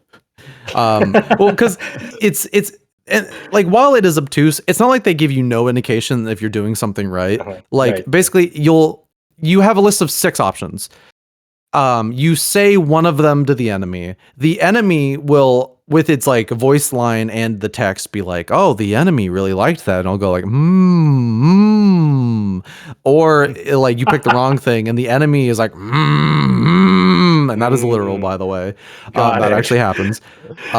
It's very fun because like all of the quote unquote voice acting is just spliced normal talking mixed around, so they're basically saying gibberish. It's very cool. Because Moon did the same thing. So like they're just saying like nonsense like language. And it's charming at the very least. But like that's how you kind of pick up how like if you're doing the right thing or not.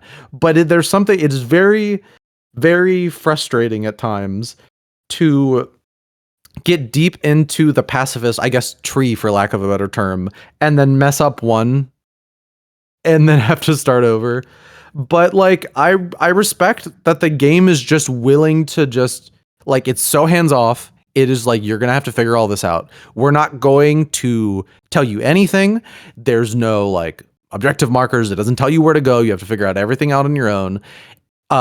There was a point where I was able to get a mostly pacifist run, and up until one of the very last bosses, which required an item from the very first area, which once you leave an area to go to the next one, you cannot go back. So there's just like missable stuff in this.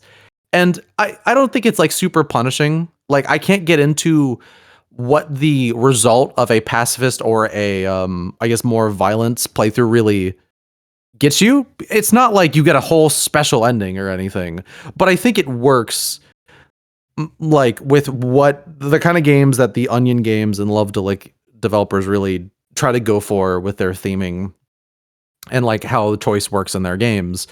But yeah, I think it is a really cool game. It's gonna probably fly under a lot of people's radars. And it has like a lot of heart, and there's a lot of really fun design choices you just don't often see in this space, and I think it's gonna end up being one of my favorite games of the year, despite the fact that I gave it an 8. It's one of those 8s that it's like, if you can vibe with this, like the amount of friction there is here, like it's not like it's a like the most obtuse game to play ever. Like there's always a way around anything, but it does require you to put in some work, and I think a lot of people aren't gonna like how trial and error it is. It is something that I think is really special. Despite it being inspired by Undertale, because like the developers are friends with Toby Fox now, and a spiritual successor to an older game, Stray Children just feels fresh. It is this gorgeous art style. It's one of the best like throwback like 2D, 3D kind of games you could get like in the modern era that's trying to call back to the PlayStation era. And it's just it's really cool. It's a very hard game to talk about to someone who has not played it. I don't know much, but I have some friends who started playing it, and they're like, they never commented on what happens, but they're like, oh, there's like a moment at like near the beginning of the game that made me go, oh, that's what this game is about. Okay. Yeah. And I think it's great though, these kind of games where it's so hard to pitch someone on them, because it's like if you start talking about it a bit too much, you do ruin the experience, because so much of this game is just like your reactions to what they throw at you, because every single arc is entirely different. They always manage to just find new ways to just play with your expectations on what you're doing here. It always and like it feels like a very heartfelt introspection on the lives of this, like the people who have stuck around and made these games for all this time. Like there's a bit where they call back to Moon, they call back to one of their other games as well, and it's not so much where it's like it is it's not detrimental if you haven't played their other games, but it does add to these like kind of themes of, we are trying to reflect back on our industry and our spot in it, and it almost feels like it's a game made for them. And I always really appreciate art that is like that, where it's just like, I'm getting a look at this thing I probably shouldn't be seeing. Yeah, I hear you. That like some of like the most impactful games to me are like games that openly like kind of they feel like you've cut open the developers' heads, and you're like kind of playing with their brains almost, seeing like this is their brains laid out in a game. I think I mentioned in my review, if like near the end of it, I was like, hey, if this is pulling from the like the writer's own experiences as much as it seems to be, I hope they're okay. And like I meant that like comedically, but like it does like you get the sense that it is a very personal game, and I feel like if you like games that piss you off in ways that are enjoyable, I think it's worth a shot. I don't want to say it's a surprise, but I'm glad that this like game that they announced like 2 years ago or so just lived up to my expectations and my enjoyment. It's really cool. I hope they, I don't know how likely it is, but I hope they kind of get some behind the scenes on like kind of the first on the production of this game, and like also the localization process, because it took, we don't really see it much these days, where a Western release of a game takes like, about a year to release, after the fact that it came out in Japan. But I imagine a lot of that time was because it's a very linguistic, word heavy sort of game in terms of like the words terms are a central mechanic of how you engage with that game. So what does the localization process look like? Because you have to go just into the weeds and the programming and the framework of that game to make just language make sense in between what the languages they're supporting, which I believe right now it's English and Japanese. I don't know if they have any plans to release it on more, and how that would even look like. Yeah, there's a lot of wordplay in the hints for like solving the game in a pacifist perspective. It is like that. I will admit, mostly out of curiosity and a bit just because I was struggling a bit. I looked up like Japanese guides just to see kind of what was going on and get a like quote unquote literal translation.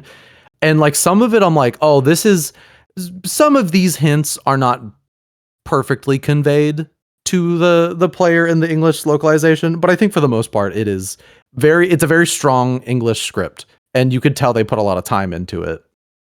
Kind of like my last thing for talking about like the reasons why you would want to play a pacifist is if you are into bullet hell games, all of the fun bullet hell stuff is kind of mostly on the pacifist side, because it's really neat, because the further you get down into like these like word trees in a sense, because you're meant to literally and I guess I missed this bit of context, but like the whole reason why it's called Stray Children is that you are transported into these dream worlds where children are living in fear under the rule of elders, which are, you know, adults. And every time you start talking to these adults who are like depicted as monsters, you feel like you are playing therapist to a real person, and your words are meant to help break down their barriers and get them to, you know, reflect on their own life, and then that's how you pacify them. So as you get more and more into like talking this person down, their patterns get more aggressive. You get to see new unique attacks that you get to like, you know, run around the field and like dodge. It is so rare to see an indie game like this from a small studio and just see how much unique assets are just all over it.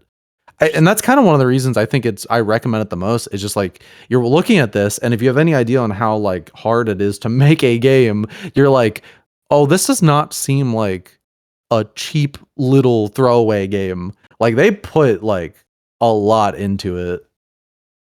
Honestly, I'm thinking about just buying it on Switch just to just like throw them money because I enjoyed this so much. Is there a physical release in Japan, or I don't know, genuinely. I'm hoping we get a physical release, at least in America, but there might be one. Monkey's Paw Curls limited run games? Yeah, exactly. I was so happy that when they did their limited run direct a couple of days ago, Stray Children was not on there. But honestly, yeah, James, if there is a physical in Japan, honestly, you should just import that. I feel like you'd get a kick out of that. For people who wanna like play this game quote unquote normally, like they can still play it like, hey, you get into these encounters, you can still attack the enemies if they want to as well. Yeah, you do. The thing is, you'll keep getting the if you think about it that way, because like you defeat an enemy, if like it'll just come back in the random battle pool, so you'll just keep seeing these like, you know, these enemies pop up. I think deliberately the game is less interesting to play. In that sense, if you do try to play it normally, but then it just becomes like a shorter, like cleaner experience, and the main story does just stay the same. You miss out on a couple little things, I'd say, near the end. But it works, and it's a neat way where they're also able to decide, or at least have you as the player decide your own difficulty. Because if you play it like a normal RPG, it is easier. Like, you know, you're not getting attacked as much, so like you're not you probably gain, like, if you're doing all these battles, you're gaining more experience than the one and done you would do if you just try to do everything as a pacifist. So, and I think that's neat because there is not a difficulty option. Honestly, there's not many options at all to choose from. Like, there's not like a detailed PC game settings list. There's not even a title screen, which I think is neat. It just boots you into your latest save. And there's something kind of charming about that. How like they are literally just being like, no, the game is the game. Like, we're not doing much behind the scenes, or like you don't need to do much fiddling to like customize it into something you want it to be. It is just, this is what we are giving you and you are going to play it. And I'm really glad that the PC version is good, so like that's not really a problem. It sounds really fascinating. I definitely want to check it out when I get the chance to. That sounds like a really, really interesting approach to just game design. No, I am very happy that I got to play it. It's one of those things where it's like, I'm sure glad I'm alive to play a game as cool as Stray Children. Put that on the back of the box when you make a physical. Well, did you want to talk about anything else before you have to, leave?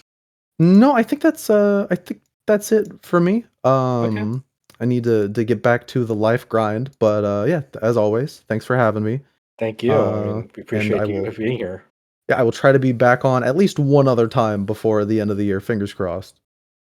Yeah, but thank you for basically taking point on both Dragon Quest HD2D, Dragon Quest 1 and 2 HD2D Remake, and Stray Children. So you've got articles up on for both of those games, a sort of editorial review in progress for Dragon Quest, and then the full review for Stray Children.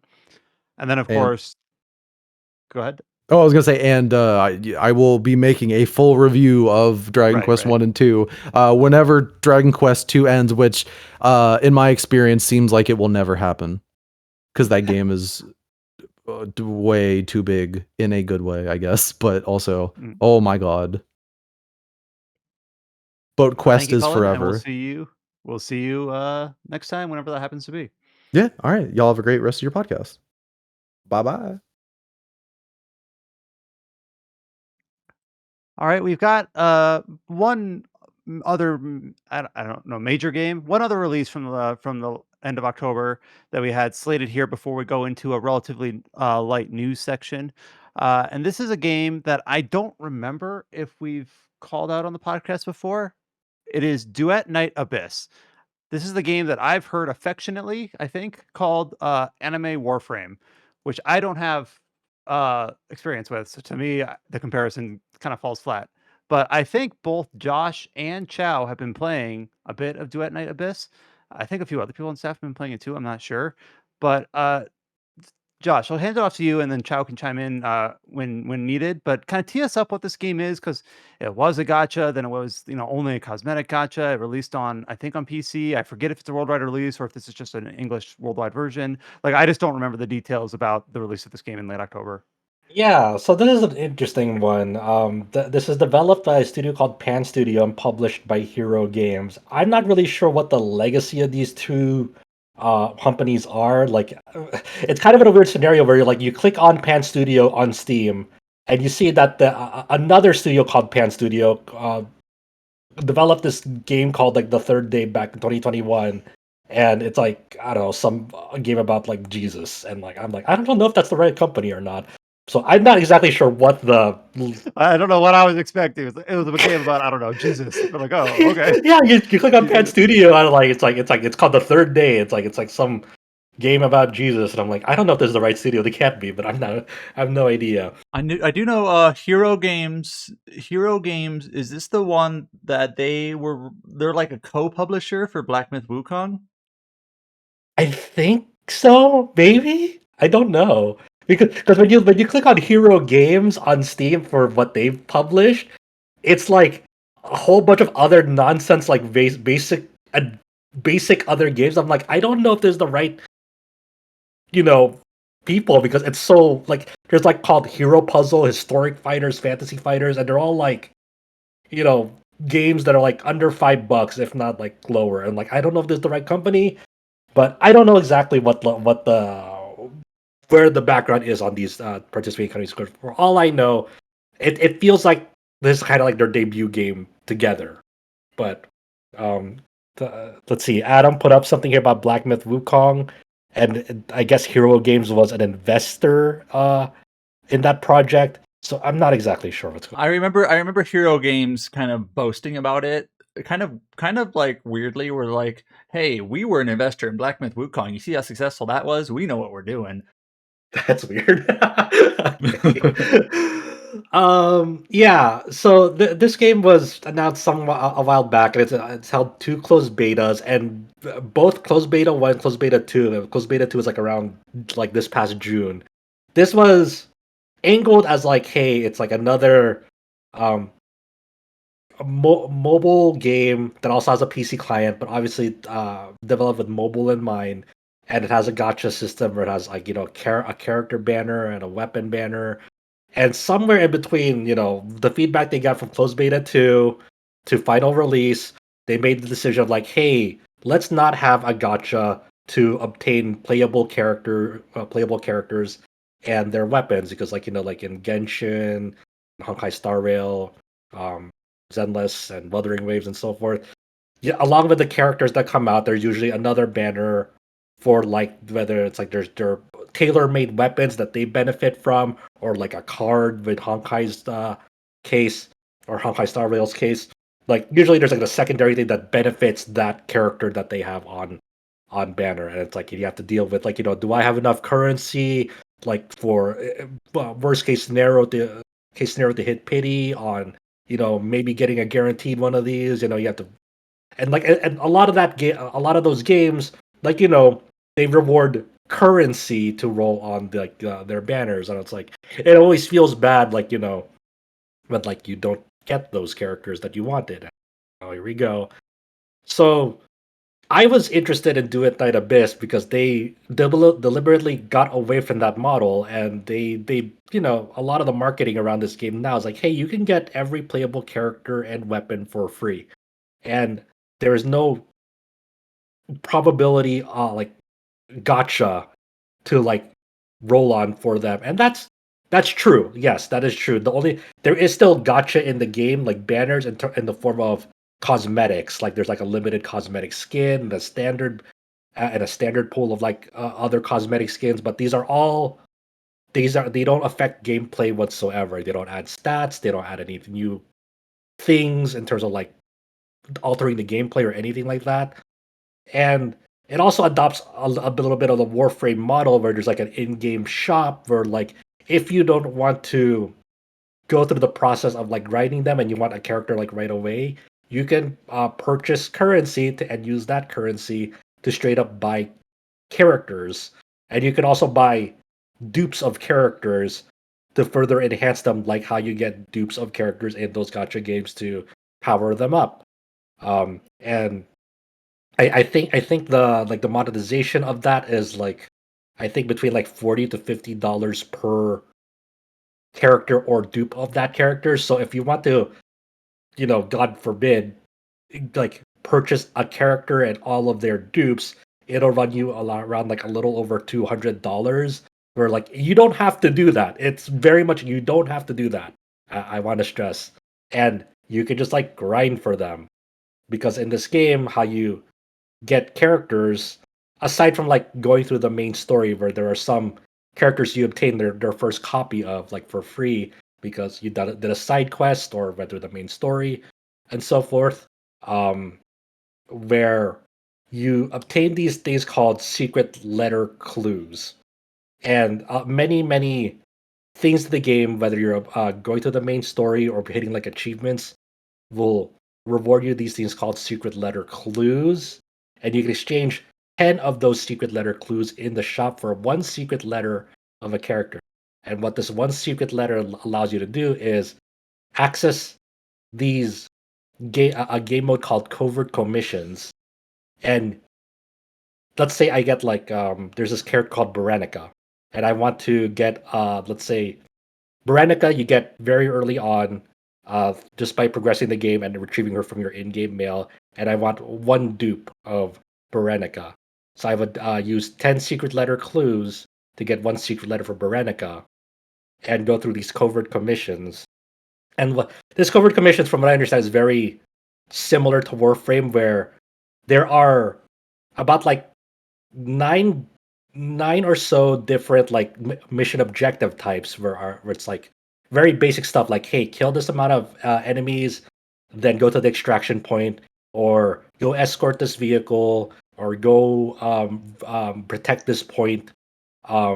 It's all very like standard missions that can be done in like 2 to 3 minutes tops. And after you're done with this mission, you can use that secret letter, and you get rewarded 3 drops of that, and they can be like stuff like character experience or things called character thoughts. And what you basically want, if I wanted a dupe of Berenica, is I would need 30 of her thoughts to unlock that dupe, or if I wanted to unlock a character like, let's say, I'm like trying to think now, Lynn. I would need 30 of her thoughts to unlock that character. So I am relying on this loot table from the secret letter after completing this mission to get me more of those thoughts. Because when I finish that mission and use that secret letter, I get 3 drops. One of those drops could be character thoughts, and usually you'll get one of like the lower tier drops is like 2 of those thoughts. So I would need to run that mission again, try to get more thoughts for them to unlock or get a dupe of that character. And eventually, like one of like the higher, most valuable drop from a secret letter mission is like 10 of those thoughts. So that means you're 1/3 of the way there of like whether you're unlocking a dupe or a character. But it's all to basically say, because I know I sound like a crazy person, it's all to basically you grind these missions to unlock those characters for free, essentially. You don't have to put any money. You don't have to worry about like a gotcha banner, but you do have to worry about RNG probability on like what the rewards are on these secret letters that you use when you're running these very basic mission types. And these basic mission types go on rotation. Like 2 to 3 different ones go on rotation like every hour or so. So like there'll be ones where like the rotation of these covert mission types are like, hey, if it's just like a defense mission, you can basically kind of AFK that because there's a character named Rebecca that's really good at like AFK farming when you build her up. So you don't really have to attend to the game and kind of let it farm for you. But then there might be rotations like, hey, you have to actively play the game to complete these mission types because they require more player input. So it's kind of that's the deal with it. And it's not only just characters, it's also like if you want to get like blueprints for a weapon, and then once you obtain the blueprint for that weapon, you have this whole crafting tree that you have to do for them. And when you're crafting weapons and those materials, they require in-game time, much like Warframe does. But unlike Warframe, where what I understand, and I want to be clear, I haven't played Warframe in many years, many years. I haven't played it since it was in beta, pretty much. So I don't. It's obviously a way different game than it is now. But from what I understand, in Warframe, like it takes you quite a bit of time, in-game timer, to like build your Warframes, and these can take like 24, 48 hours or so. While in this game, that timetable is like condensed down to like the longer end of the crafting table for these things is like 3 hours at most. But usually around like for the materials, they're like maybe like 5 to 15 minute timers, and when it's time to craft out the big thing, it's like that'll take several hours. But you can use in-game items to speed that up as well. But I don't want to get too into the weeds of that stuff, but I just wanted to convey off from the get-go, this is how you would obtain characters and weapons of this game for free in a game that has kind of stripped out its gacha system away from them.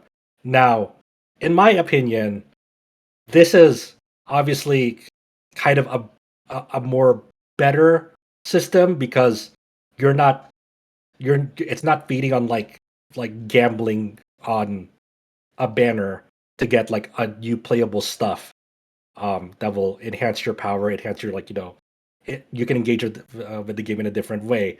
But in exchange, it's asking for your time because you are at the end of the day. Aside from all the other modes in this game, if you want to unlock these things, you have to put in kind of the time and effort to get these resources and unlock them for free.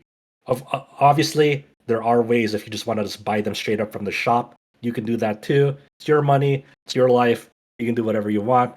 But, at the end of the day, you can just do it without spending a penny. But that, Chow, I don't want to. I've been talking about how much how this game functions on that level, but I know you've been playing it too. So we'll kind of get into like, hey, this is kind of what the game actually is. So I it's a want to hear pretty your long, impressions. detail breaking. Yeah. Okay, so the first day was completely unplayable. I'll tell you that. It left a very bad impression in my mouth. But people keep telling me it's like you just gotta bear through it, and yeah, it is a good game. It has potential, but I think it just kind of needs more time in the oven. It's like I think it needs another year. I'm not sure I hear you. I hear you that feels unfinished because if this is actually like their first game, like the developer Pan Studios' first game, like I said, I don't really know the legacy of these developers if they've made a game before or not. I mean, I tried searching for it, I couldn't find anything, but it's a very I don't know any history of it. ambitious first game. Like it's Yeah, it's it's really got good ideas in there. yeah. First story arc, it's like okay, it starts out a little slow, but at the end of it, it's like holy shit, that was actually good for a gotcha first patch. I was like surprised, It's one of those things like they have the story setup is it's very all over the place at first. Where your first main character, and I'll explain why I say first main character in a bit. Is their default name is Vita. You can name them whatever you want, but it's very and you can pick between boy or girl on that one. And the story setup at the beginning is like, hey, you're with your childhood friend Berenica, and you're trying to escape from this place called Purgatorio Island because the creatures in this game that are called filthoids. Straight up, they're called filthoids. Um, and they've got run berserk. As you're about to escape this Purgatorio Island, there's like this empire that's also chasing after you, and they really want Berenica because they label her as like prototype number number zero. zero or something Eh, something or sample number zero something like that. They're Um, special, so they want yeah, her, but not the MC. The MC doesn't seem important. Then, but later on, the MC like activates some special powers, and they're like, "Wait a minute, maybe this is the person we're well, actually really needed." Is it? so yeah, it's kind of weird because as they're about to like kind of um kill off the M's your main character, they awaken to some power. You don't know what yet. But It's called either a way, resonance. but Yeah, you still get fucked over in the end because you get thrown off and Berenica's trying to save you, but you let go. But you say, Berenica, you need to live. Let go of me. So you that whole prologue thing basically ends up with you basically falling into the ocean. Someone mysteriously saves you. You get separated from Berenica. She gets captured, and the start of the game, like in the first chapter, is like you get saved and you're far away from this purgatorial island now. You don't know exactly how you got there, but some people at a nearby city called Ice Lake save you, and you kind of have to start from scratch of like, how am I gonna find my friend? And you have to find a way to get to her, but you don't even know where you are. And for the first time, you're kind of learning about the world outside of Purgatorial Island. You learn about the obvious, very very not subtle racist undertones between how the Empire treats the the this Sharons. yeah the Yeah, Sharons. They yeah, call they're it like like yeah they they're were like demon childs because they have horns. You yeah know, so they're um considered or uh like they call them like demon children, as you said. And you start seeing like understanding the history between like why Sharons um got into this strife with the Empire, and why are they treated so poorly, and how they unveiled this first chapter is through this manor managed by a doctor named Henrik. And there you see that there are children that are like younger, like young teenagers that reside at his manor, and just you're go missing, and you're like, yeah something was yeah sus about it. It kind of reminds. I know this is probably like a little bit big spoiler, but it kind of reminds me of Full Metal Alchemist. When a little bit when the yeah. main character meets up with this family, and y'all know where it goes from there. Yeah, So the whole people who know Full Metal Alchemist already know like the whole situation there, like Nina and stuff like that. It's a little bit like that, um, but it's like it has interesting, good ideas. I think it's just like it's kind of amateurishly presented because the like the development resources, the development know-how, like it just really falls short. It's like almost like an indie game that has like it's short on resources, doesn't have a lot of people working on it, didn't have a lot of time to really flesh out their ideas and working with what they had. So like you can see the potential there, but like the presentation is really holding it back because like for example, like the lip sync in this game and like how mouths are moving, they're like only like they only have like a like positions for movement. like partial lip movement, and like so when people talk it's very stiff if they move at all in some cases. um so and that could be thrown off, but the actual English voice acting performance is like pretty good. You know um what throws me off the most? what's When up? I was playing the game at the beginning, like the prologue scene, it was during launch, and you know how bad the launch was. It was like constantly buffering. So these scenes Yeah. were like constantly buffering to the point that it's like, what the fuck just happened? I'm here, and I'm here because the scene's buffering, and I'm like, I don't know what happened. Yeah. I feel like so disjointed on some of the scenes because now it's like, should I go back and watch a YouTube video to catch up on what's happening? Honestly, it's like even then, like those were like kind of like whatever. I think it's still poorly presented. Either way, because like how the way that they ease you the game is not good. Like it for me, like the first like half an hour, I'm like I already want to uninstall this and move on to my. I was like, I'll give it a shot, give it an honest shot, and I did like it by where I'm at now. But so I won't spell like exactly what happens in this chapter. It's a lot of setup, a lot of you meet more characters in this city of Ice Lake, and it eventually investigating directly like what's happening in this manor managed by Henrik, and you meet like a character named Psyche and her whole story arc, and the way that chapter one resolves with her story arc is like it's genuinely like kind of like surprising. It's like, oh, okay, like like this story goes places. I wonder if I'll have permanent ramifications at the overall story, but like the way that it I hope props it up is like does. pretty Yeah. interesting. Like, I hope it does, but apparently, people say like gamers in China don't really seem to like that kind of idea. But I say screw it. It's like take the consequences because I think it's because they don't have gotcha for characters. Maybe that's why they would go that far. Maybe that's what some Yeah, people are saying. and it's also worth noting that like your main character isn't silent. They have their own lines that are voice acted. They participate in the story. There are many options that you can choose to give them personality, but they participate actively and they are their own character in it. And I've played with the Japanese voices, so protagonist is voiced by Akari Kito in the Japanese version, oh, you're and you the she's female MC it chose for you, yeah. yeah, she's amazing. Like I think this main character is probably some of the best gotcha main characters in a while that I played because you got a lot of choices, and those choices kind of remind me of like Persona, like 3 and 5, like with the social links kind of thing. It's like you pick this Mhm. choice, your empathy goes up, or you pick this, your chaos choice goes up. And then it kind of affects like some of the choices you do later on. It's like if you want to pick this choice, you need to have like a certain rating on that, or else there's like a dice roll and you'll be able to like successfully persuade this person to do this, stuff like Yeah, that. a lot of the speech choices in this game are you have like social stats between like morality, chaos, wisdom, and like three others. And as you said, there are certain not only just dialogue choices, but there are even like NPCs in the game that are marked.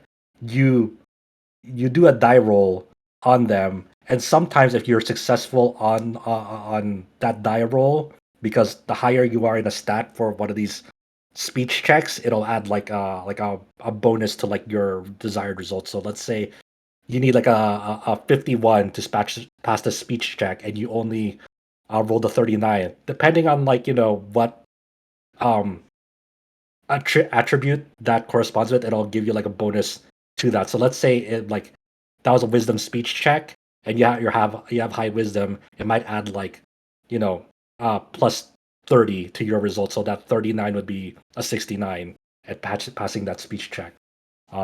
On that, and then you would either sometimes you just get basic rewards, but other times it'll unlock like new hidden side quests on it, and like some of the side quests are actually like pretty like interesting and sometimes pretty dark in this game, which also caught me off guard. I'm like, oh, there's some really fucked up side quests in this game. I Like, think this story is pretty dark. I think it's kind of like heavily New inspired. Just with somewhat, what's yeah, happening. definitely somewhat.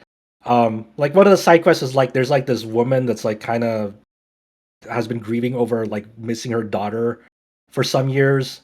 And so you like meet another woman that like um for some reason has her same name. It's like, oh, is this her daughter grown up? But it's like, oh no, you find out like the tragic fate of like the original daughter, who got like lost up in the mountains during that side quest, and have to make the decision whether you want to report the truth to that woman and that other character that has like the same name or not, like throughout the side quest.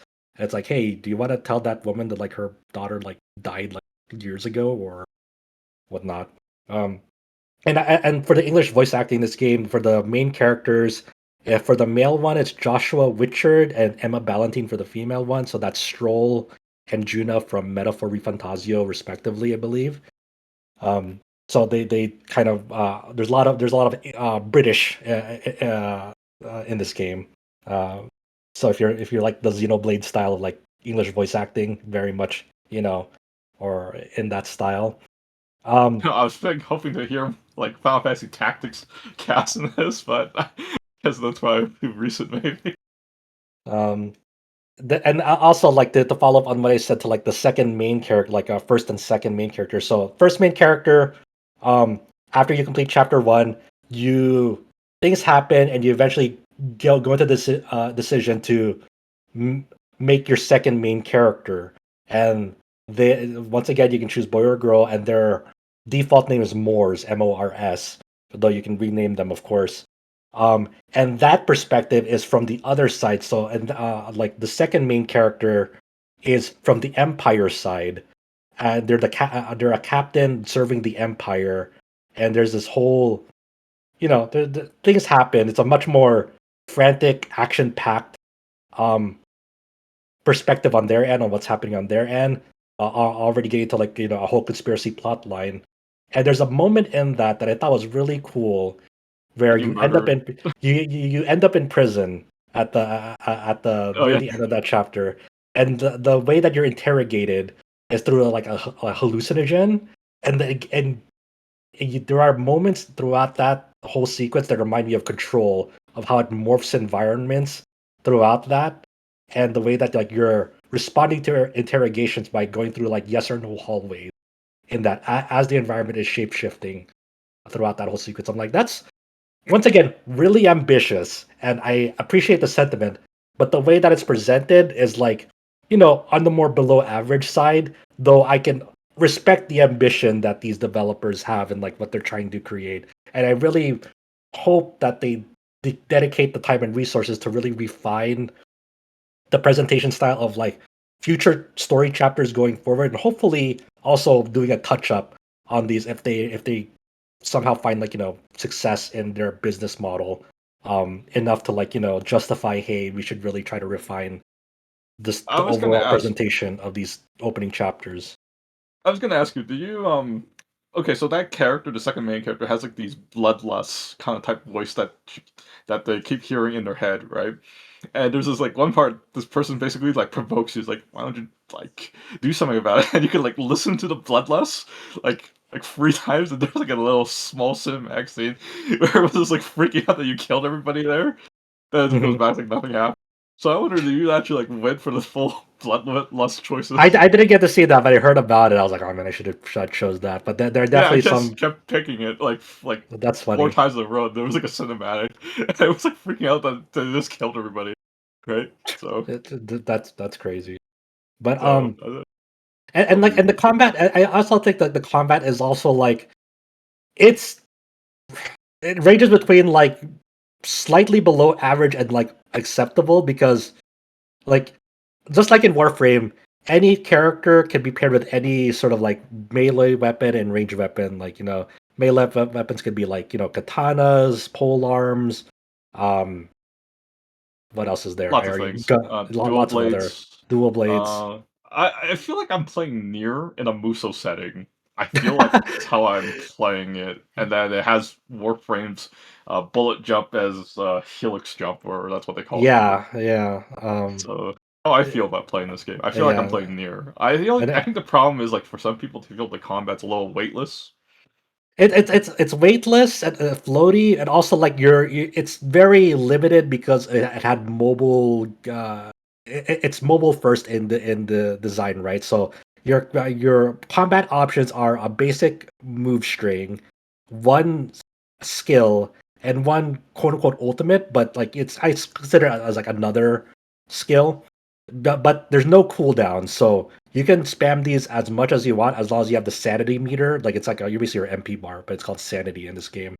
And there's definitely ways like builds and where you can like almost have like infinite sanity. Like for example, my Berenica, I built a sword for her where she'll regain sanity for every crit that she does. So as long as I build her to have more crit chance on it, I could ostensibly just spam my ultimate and my basic skill as long as I have enough sanity refilling things, which feels really cool. But at the end of the day, you just have this basic string of attacks and one skill and one ult, and that's it really. And you can I don't everyone does play differently in the sense that like um for example, Rebecca has like these three jellyfish that she can summon, and they do like they're like persistent AOE jellyfish that like pulse out damage um for a certain amount of time. That do like she's a really great farmer because of that. Yeah, I Um, heard she's like the best AFK idle unit. But like I built some other units. I built Daphne because yeah, she's AOE like a healer. healer. Yeah, Yeah, but I uh, wouldn't be using her as her main. It's like she would be like the side characters out of the free, right? So that would be how I yeah. would be Yeah, using her. this isn't like Genshin where or Wuthering Waves where where like you're switching out characters in mid combat. You're committing to one character, but on missions you can have up to two other NPC companions with you on that mission, but you don't switch to them mid combat. They just have their own AI and do shit with you. Or you can also play co-op with up to four players, you and three others, and they'll just like matchmake you with other people. So that the stability of that right now is hit or miss because there's definitely going to be some freezing depending on who you matchmake with because some people play on like um, underpowered phones, and I hear like the mobile performance overall in this game is like kind of a shit show. So they're still working on that, and they've acknowledged that's not good. So you're kind of on the whims of like, hey, hopefully I'm playing on people who can like run the game well. And even then, it's like I don't know, hit or miss on that end. Um, but then like there are characters like Lynn, who a lot of people compare her to like Mesa and Warframe. She has dual pistols. Is very much like like in the style of like, hey, her ult is like an auto aim install that like fires like a shitload of uh um in like fires a shitload in front of her direction with like a lot of like really powerful bullets, and she can only move around like with her basic skill during this mode. So there's like a bit of like playstyle consideration when you play her. There's Truffle and Filbert, which is basically there's this girl with like who has like an oversized pig, and that skill is like throwing that like little mini pigs that give healing, and then their ult is like riding that big ass pig for like increased mobility, and like you can run into people. So like, they do have fun with like how different people's kits play and whatnot, but at the end of the day, you just feel kind of like, you kind of wish you had more skills that you could do on them because they are fun enough, but they definitely feel constrained because of the mobile game model on that end. I Um, was gonna say, like, I was finding it funny because the character Lin, she's voiced by Rina Sato in the mhm. Japanese version, and she's like, like gunslinger kind of pose and all doing that all kind of things. And if you play Grand Blue, it's like she voices a gunslinger. She's one of the internals, Tien or Esser, with the same kind of thing, dual pistols, same pose. Yeah. So like there's definitely some like Warframe character parallels as well for many people, but um yeah, I mean there's I don't want to get too into the weeds because we could talk forever about this game, but I think overall it's I get playing this game made me understand how people can spend thousands of hours, literally thousands of hours playing Warframe because like It's either your wallet or your time. It's pretty one of the much, two. yeah. Like because you can grind for everything in this game, like gameplay related, and like even getting all the dupes of your characters and making them overpowered and all that stuff. Like you can do that without spending a cent. It just depends on how much time are you willing to put forward to it because they require a lot of materials. So you have to kind of grind stages over and over for these material drops, and building up characters and so forth and whatnot. It's a fun game if you are into that like grinding like cycle. And I think if I really wonder what like how they're gonna deal with the monetization of this game moving forward, because right now I feel like you're either playing this game without spending a cent on it and having fun with it, or you're doing that and also really want to help out the developers. So you're buying a lot of like cosmetics, rolling on the gacha and whatnot. But I feel like if you just want to play, if you want to like lightly spend on this game, there's very little incentive to like just like lightly spend on in this game, because like all you're doing is like getting cosmetics at the end of the day on this game, Yeah, and whether you I care don't know how about it'll be that or not, successful. yeah, whether you care about that or not, who knows? I don't personally care, so I don't plan on spending a cent on it anytime soon. So there's not really, but so that means there's not really a great incentive for me to spend on this game, because I don't really I care will about the play it. cosmetic aspect. Yeah, I like I will playing play it. it. I like playing it, but I don't feel the need to like spend a cent on it. So Yeah, like that's what concerns me about that game. Is like I wonder if like if they eventually reach like a what their expectations are for the cash flow of this game, because yeah. it's a really great game if you just want to play it for free. Like you can play this game, have a fucking blast, and just spend thousands of hours in it and never fucking Pay a spend a cent. cent. Yeah. Yeah.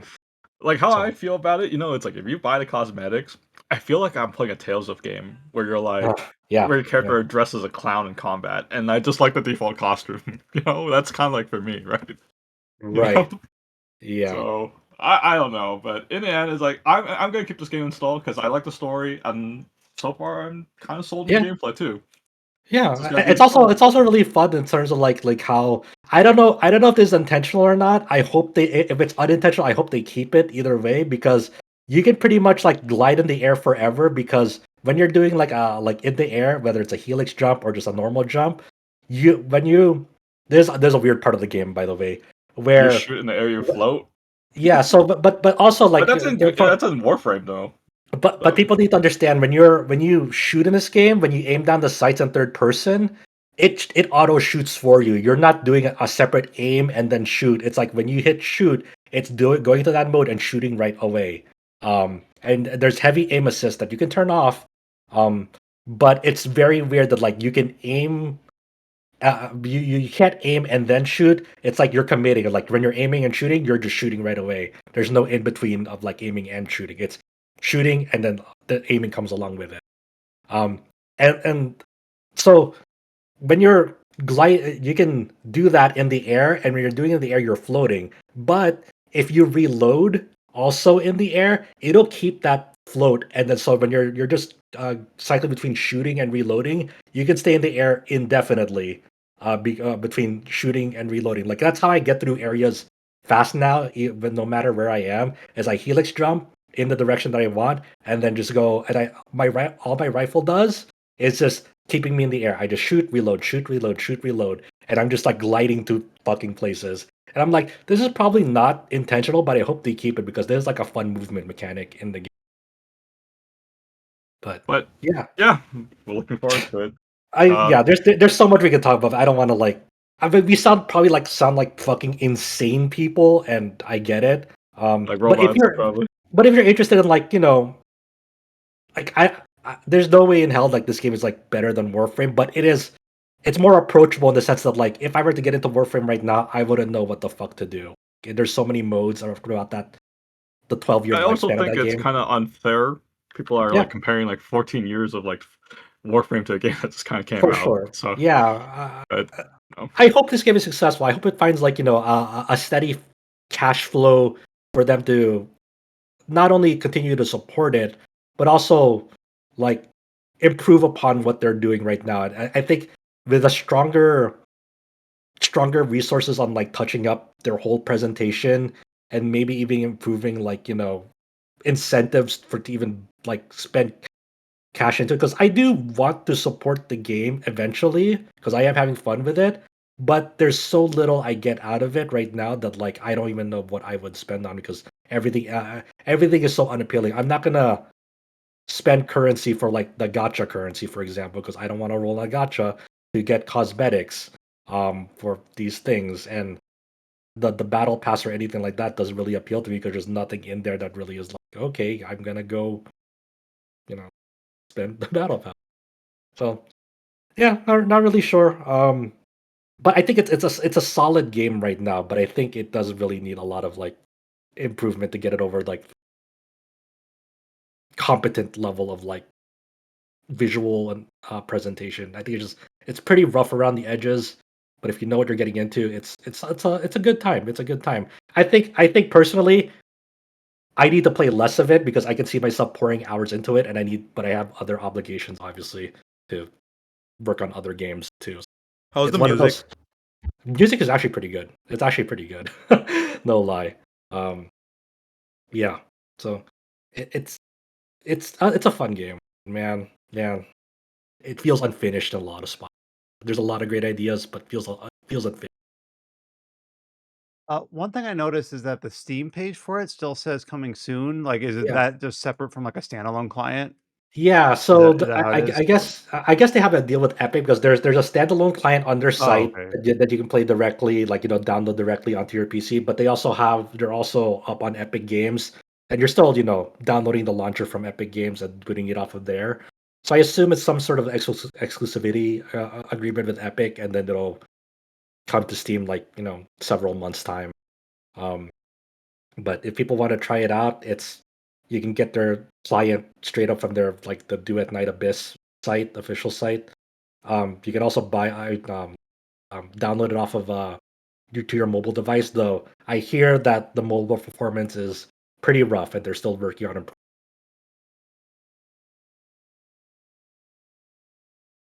Thank you, Josh and Chow, for taking point on the Duet Night Abyss discussion. I almost got to just be like a podcast listener for that section because it's not a game that have had like a lot of direct interest in, but it's just cool to see how this game like sits as almost like you described it as like an indie title with Yeah, a with a I don't know, I would say monetization system sounds too clunky, but like with a posture that is in the same vein as much bigger behemoths, and where it can fit in a set in that sense financially and all of that stuff. So yeah. Like honestly, we'll like I really hope that like I hope this and I believe Ananta are trying to find ways to like not just have character and weapon banners. And honestly, I hope that they find a lot of success because hopefully that would incentivize more companies to be like, hey, maybe we don't need to rely on this traditional gotcha model that feeds on people's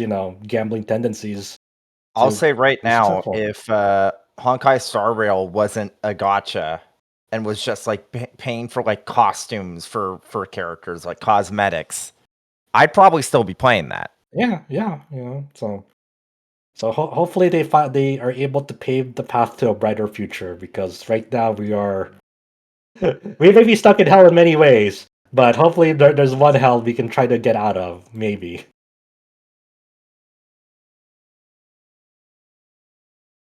we did have one other release this week. That's the Tales of Xillia remaster. However, we weren't able to have a lot of people have a lot of time with it. So I was thinking, cast, that we would just kind of put that to next week just to see if. I know we've got a few things up on the site that anyone who's inclined can go read about them if you're interested in getting the remaster. But to have a discussion maybe pushed to next week, just for scheduling, because I think that'll just flow better. Yeah. Looking at the release calendar and where we're at for this podcast. But yeah, didn't get code super early. I know a few people have been poking at it because it released, within the last couple days across Steam and the different consoles. So I think we'll earmark that for discussion next week, and we'll go into the news. Which there's not really a lot of, which is why I was kind of okay going at length for the Dragon Quest discussion, which we kind of looped in. I don't think it was planned. The Dragon Quest VII Remastered discussion, I'm totally for having, but it also was kind of a little bit an unplanned, just kind of like spur of the moment discussion. But it was good to have that in context of the H3 remasters are. I don't want to say behind us because they're still current, but they're out now. People are going to be playing them, discussing them, and the next thing on the docket, not too far away, is Dragon Quest Remastered. So the time spent on that, making sure they've got Stray Children, It's Time, on the cast, and then looking at Duet Night Abyss as well. So we'll go to Xillia next week and a few other November releases. In terms of news, not a lot, though we do have like three different kind of, I don't want to say smaller scale announcements, but more like second shelf announcements here. I think these first at least this first one, this is an announcement from a developer's debut project. So this is a new RPG announcement slated to come out on PC next year. The title of this game is Descent of Lunaris. It is a first-person dungeon crawler with a sci-fi setting. And one of its main hooks is that, and the press release goes into this, and we have a few screenshots provided from the developer Unison Games as well. That it shifts, I suppose, between like a first-person dungeon crawling experience, like a very traditional one, and then like a grid-based tactical experience within that dungeon crawling framework. So thought that was kind of a pretty interesting concept, though we don't really have a ton of look in at how that'll work like mechanically.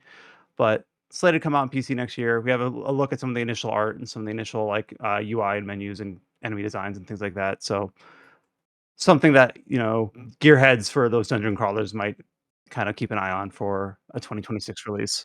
Definitely an old school dungeon crawler style. They say they're inspired by Wizardry, Ultima, and Shin Megami Tensei, with Strange Journey being kind of an obvious, at least aesthetically, point of comparison on this one.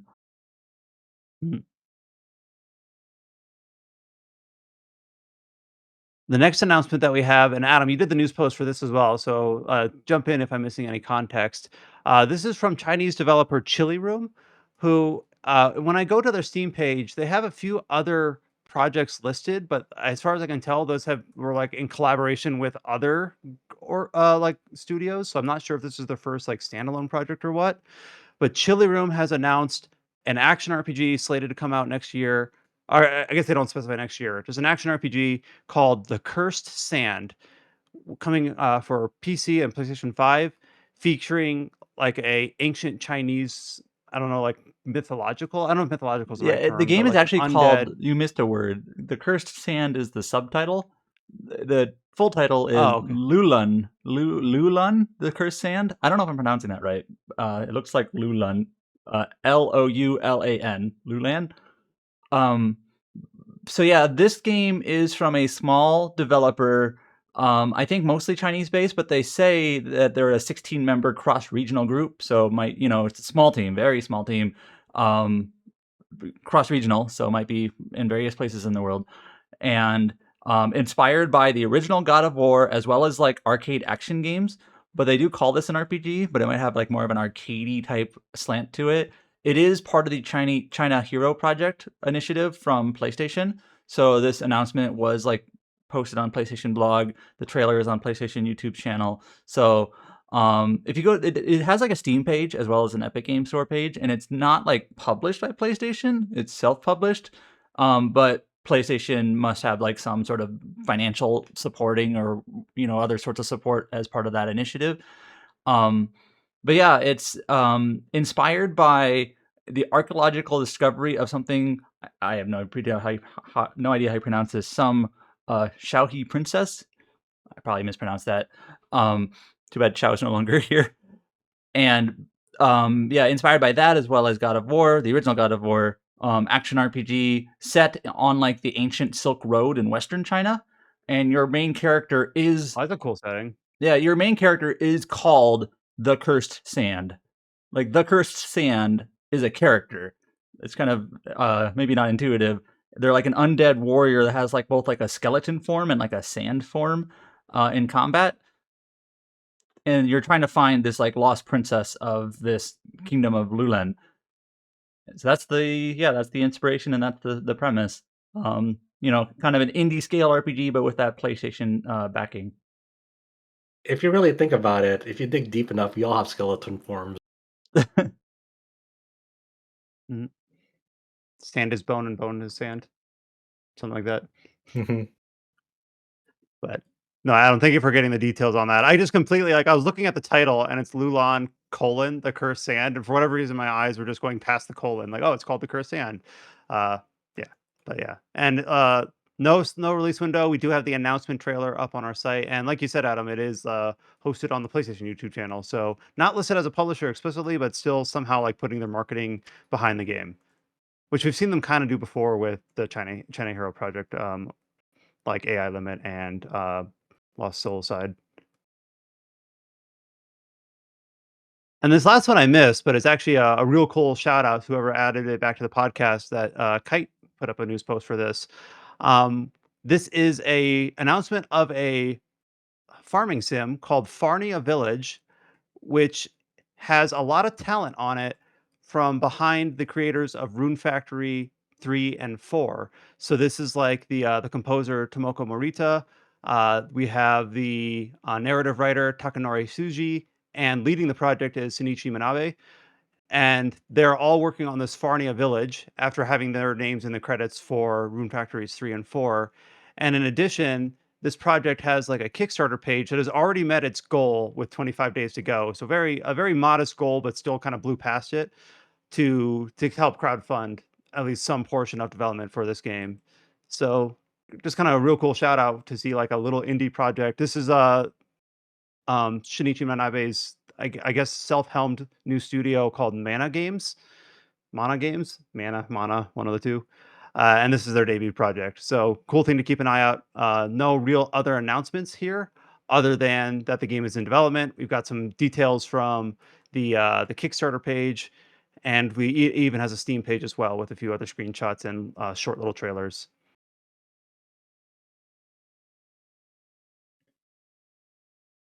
The rest of the news for this week is all just date based. So this will kind of wrap up the podcast in terms of what's coming up late in this year and into next. For November releases, which we're looking into, of course, having just entered that month. Dark Deity 2, which I talked about to some length, I think 2 or 3 weeks ago, is releasing for PlayStation 5 and Xbox Series on November 7th. Of Ash and Steel, this is a Western RPG inspired by, I believe, The Witcher and Gothic. That was originally slated to release in early November on November 6th. Got pushed back to November 24th. And they cite that some issues that were discovered during Steam Next Fest has just kind of stated, hey, we need a little bit more development time. So, but only a modest 3-week delay. So maybe just a few small niggling things, or not sure exactly what the extent of the delay is encompassing in terms of the feedback that they got during the Steam Festival. But now slated to release at the end of the month. This is news that was pretty hot off the press, I think, yesterday. Maybe James can speak to this a little bit. You kind of, I think, brought it up slightly in passing. Is that the Yeah. next Final Fantasy 14 patch, 7.4, Into the Mist, is now dated for a December 16th date. Yeah, so as it is pretty standard with the 0.4 patch, a lot of the really it's after this we're going to be starting to head into the next expansion cycle because we're going to get the last raid tier. That one of the big news from the live letter actually is that the patch comes out on December 16th, and normally for post-expansion raid tiers, the Savage raid tier would just be the week after, but that would have been right on Christmas, and if they did it 2 weeks, it would have been right on New Year's, so they delayed it for 3 weeks, so it's like people can actually see their family. Mhm. It's really funny though, because there's not really funny, but it's been kind of depressing seeing some raiders be like, I don't care about that. It's like that is very depressing. You know that, right? I saw something It's like- online about your glamours. Some restrictions have been lifted. People seem pretty happy about that, or going to be. Yeah, I about? don't really care. So the way that 14's transmog works is kind of limiting in the sense that you can only really equip stuff that's before that was only ever part of your class, or I guess your job. And there were cosmetics you could get that could be equipped on anything, no matter what job you're using. But this makes it so that you can equip anything, even if it's job limited. So, for example, if you're playing as a tank, you can have like a healer gear on, or vice versa. Or if you're playing as DPS, you can have healer or tank, and that sort of thing. And that's just something that wasn't available until now. And a lot of people have been wanting that, and other people have been saying, oh, we don't want this because of job identity. Like, I never really bought that, considering the fact that you had these like whole outfits that were available on every job. Like if you did treasure dungeons, you could get materials to craft gear that's very, very different from stuff that you get normally, but can be equipped on anything as a transmog, because it would be like a level 1 piece of gear. So it's like you don't want to actually equip that. You put it in your little dresser so that you can apply it to your glamours. And since those have always been a thing, I've always thought it was a bit weird when people said, oh, they shouldn't lift this restriction, because what about people being like, oh, you should be able to tell someone's like a dark knight or a white mage or a red mage or stuff like that, like just looking at them. And that's never really been the case outside of weapons anyways, so this doesn't really change that. It just gives people more options, so I think it's a good change. I have one dumb question just as someone who doesn't play Final Fantasy 14. Like, one thing that Final Fantasy 14 can do is that you can change your class. You Yes. can train up all of them on a single character. So if you want to wear, sorry, this sounds very green. If you want to wear white mage gear, you can be a white mage, but you just can't use white mage gear skins when you're playing as a knight. Yeah, Is that now kind of you the will. idea? Well, with the new But new previously, yeah. yeah, with the new update, you will be able to. I imagine one thing is that you'll still have to be at least that level white mage on your character in order to use that level gear if it has like a white mage level restriction. I would actually be upset if they didn't have that, but we'll see.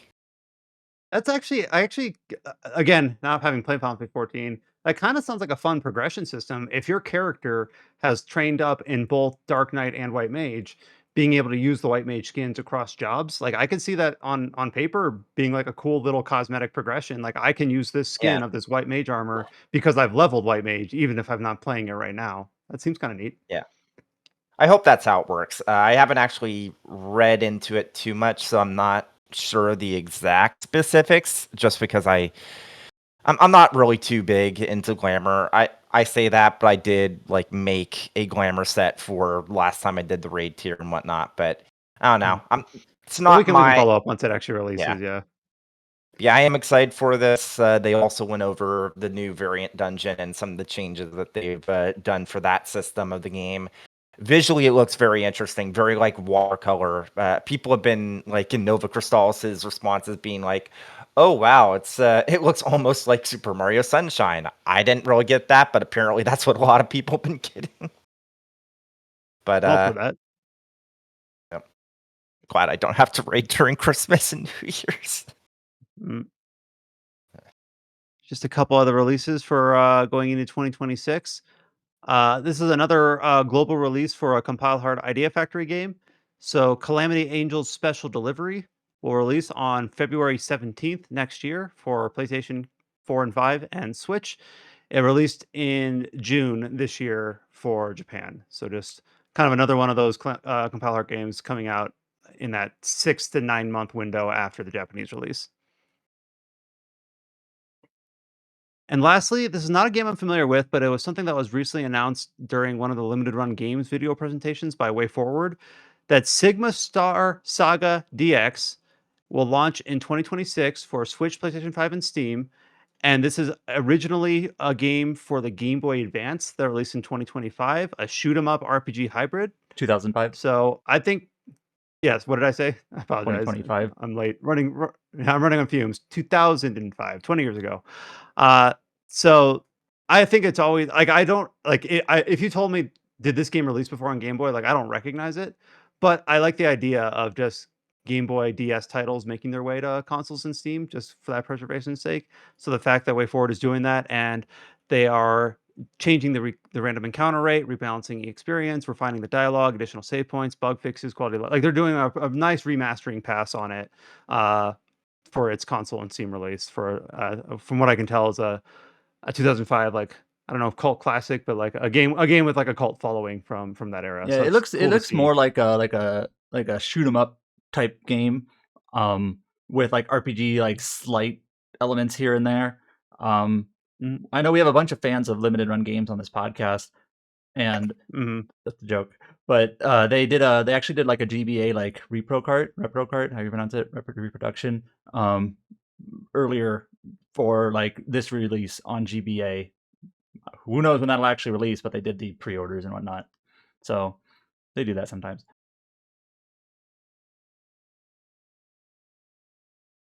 And that's all I had for this week's episode of the podcast. So as we're finally out of October, though I know a lot of us are still poking at games like Outer Worlds, Bloodlines 2, Dragon Quest, Duet and Abyss, everything else we haven't even mentioned Recover that came out in the month. So going into November, finishing up October games, at least that is kind of my deck, because I have Bloodlines 2 that I've just started that I'm hoping to maybe speak to next week. We'll see if we get that chance. Next week we'll go into the Tales of Xillia remaster. And I'm not actually sure what else. Viral Warriors, probably. Oh yeah, no, I forgot that's also early November. You're right. So some combination of those games will be our topics of the week for next week's podcast. So do check out all of the Dragon Quest content that got put up. Content. I sound like a stage presenter. all the different Dragon Quest features that went up on the site RPG site, like including the review, the bulleted walkthrough. If you just have some like general questions, like we have some articles that are just like, what play order should you have? Performance from the different consoles that Mikhail puts together. So all of those are all on the site. So if you're looking for Dragon Quest answers, hopefully or if you have Dragon Quest questions, we have answers on the site. Stray Children review, all those sorts of things. Until you hear from us next time, stay safe, take care, and we'll talk to you next week. What's more deserving of word of the year? Content or 6-7? Ugh. Definitely 6-7.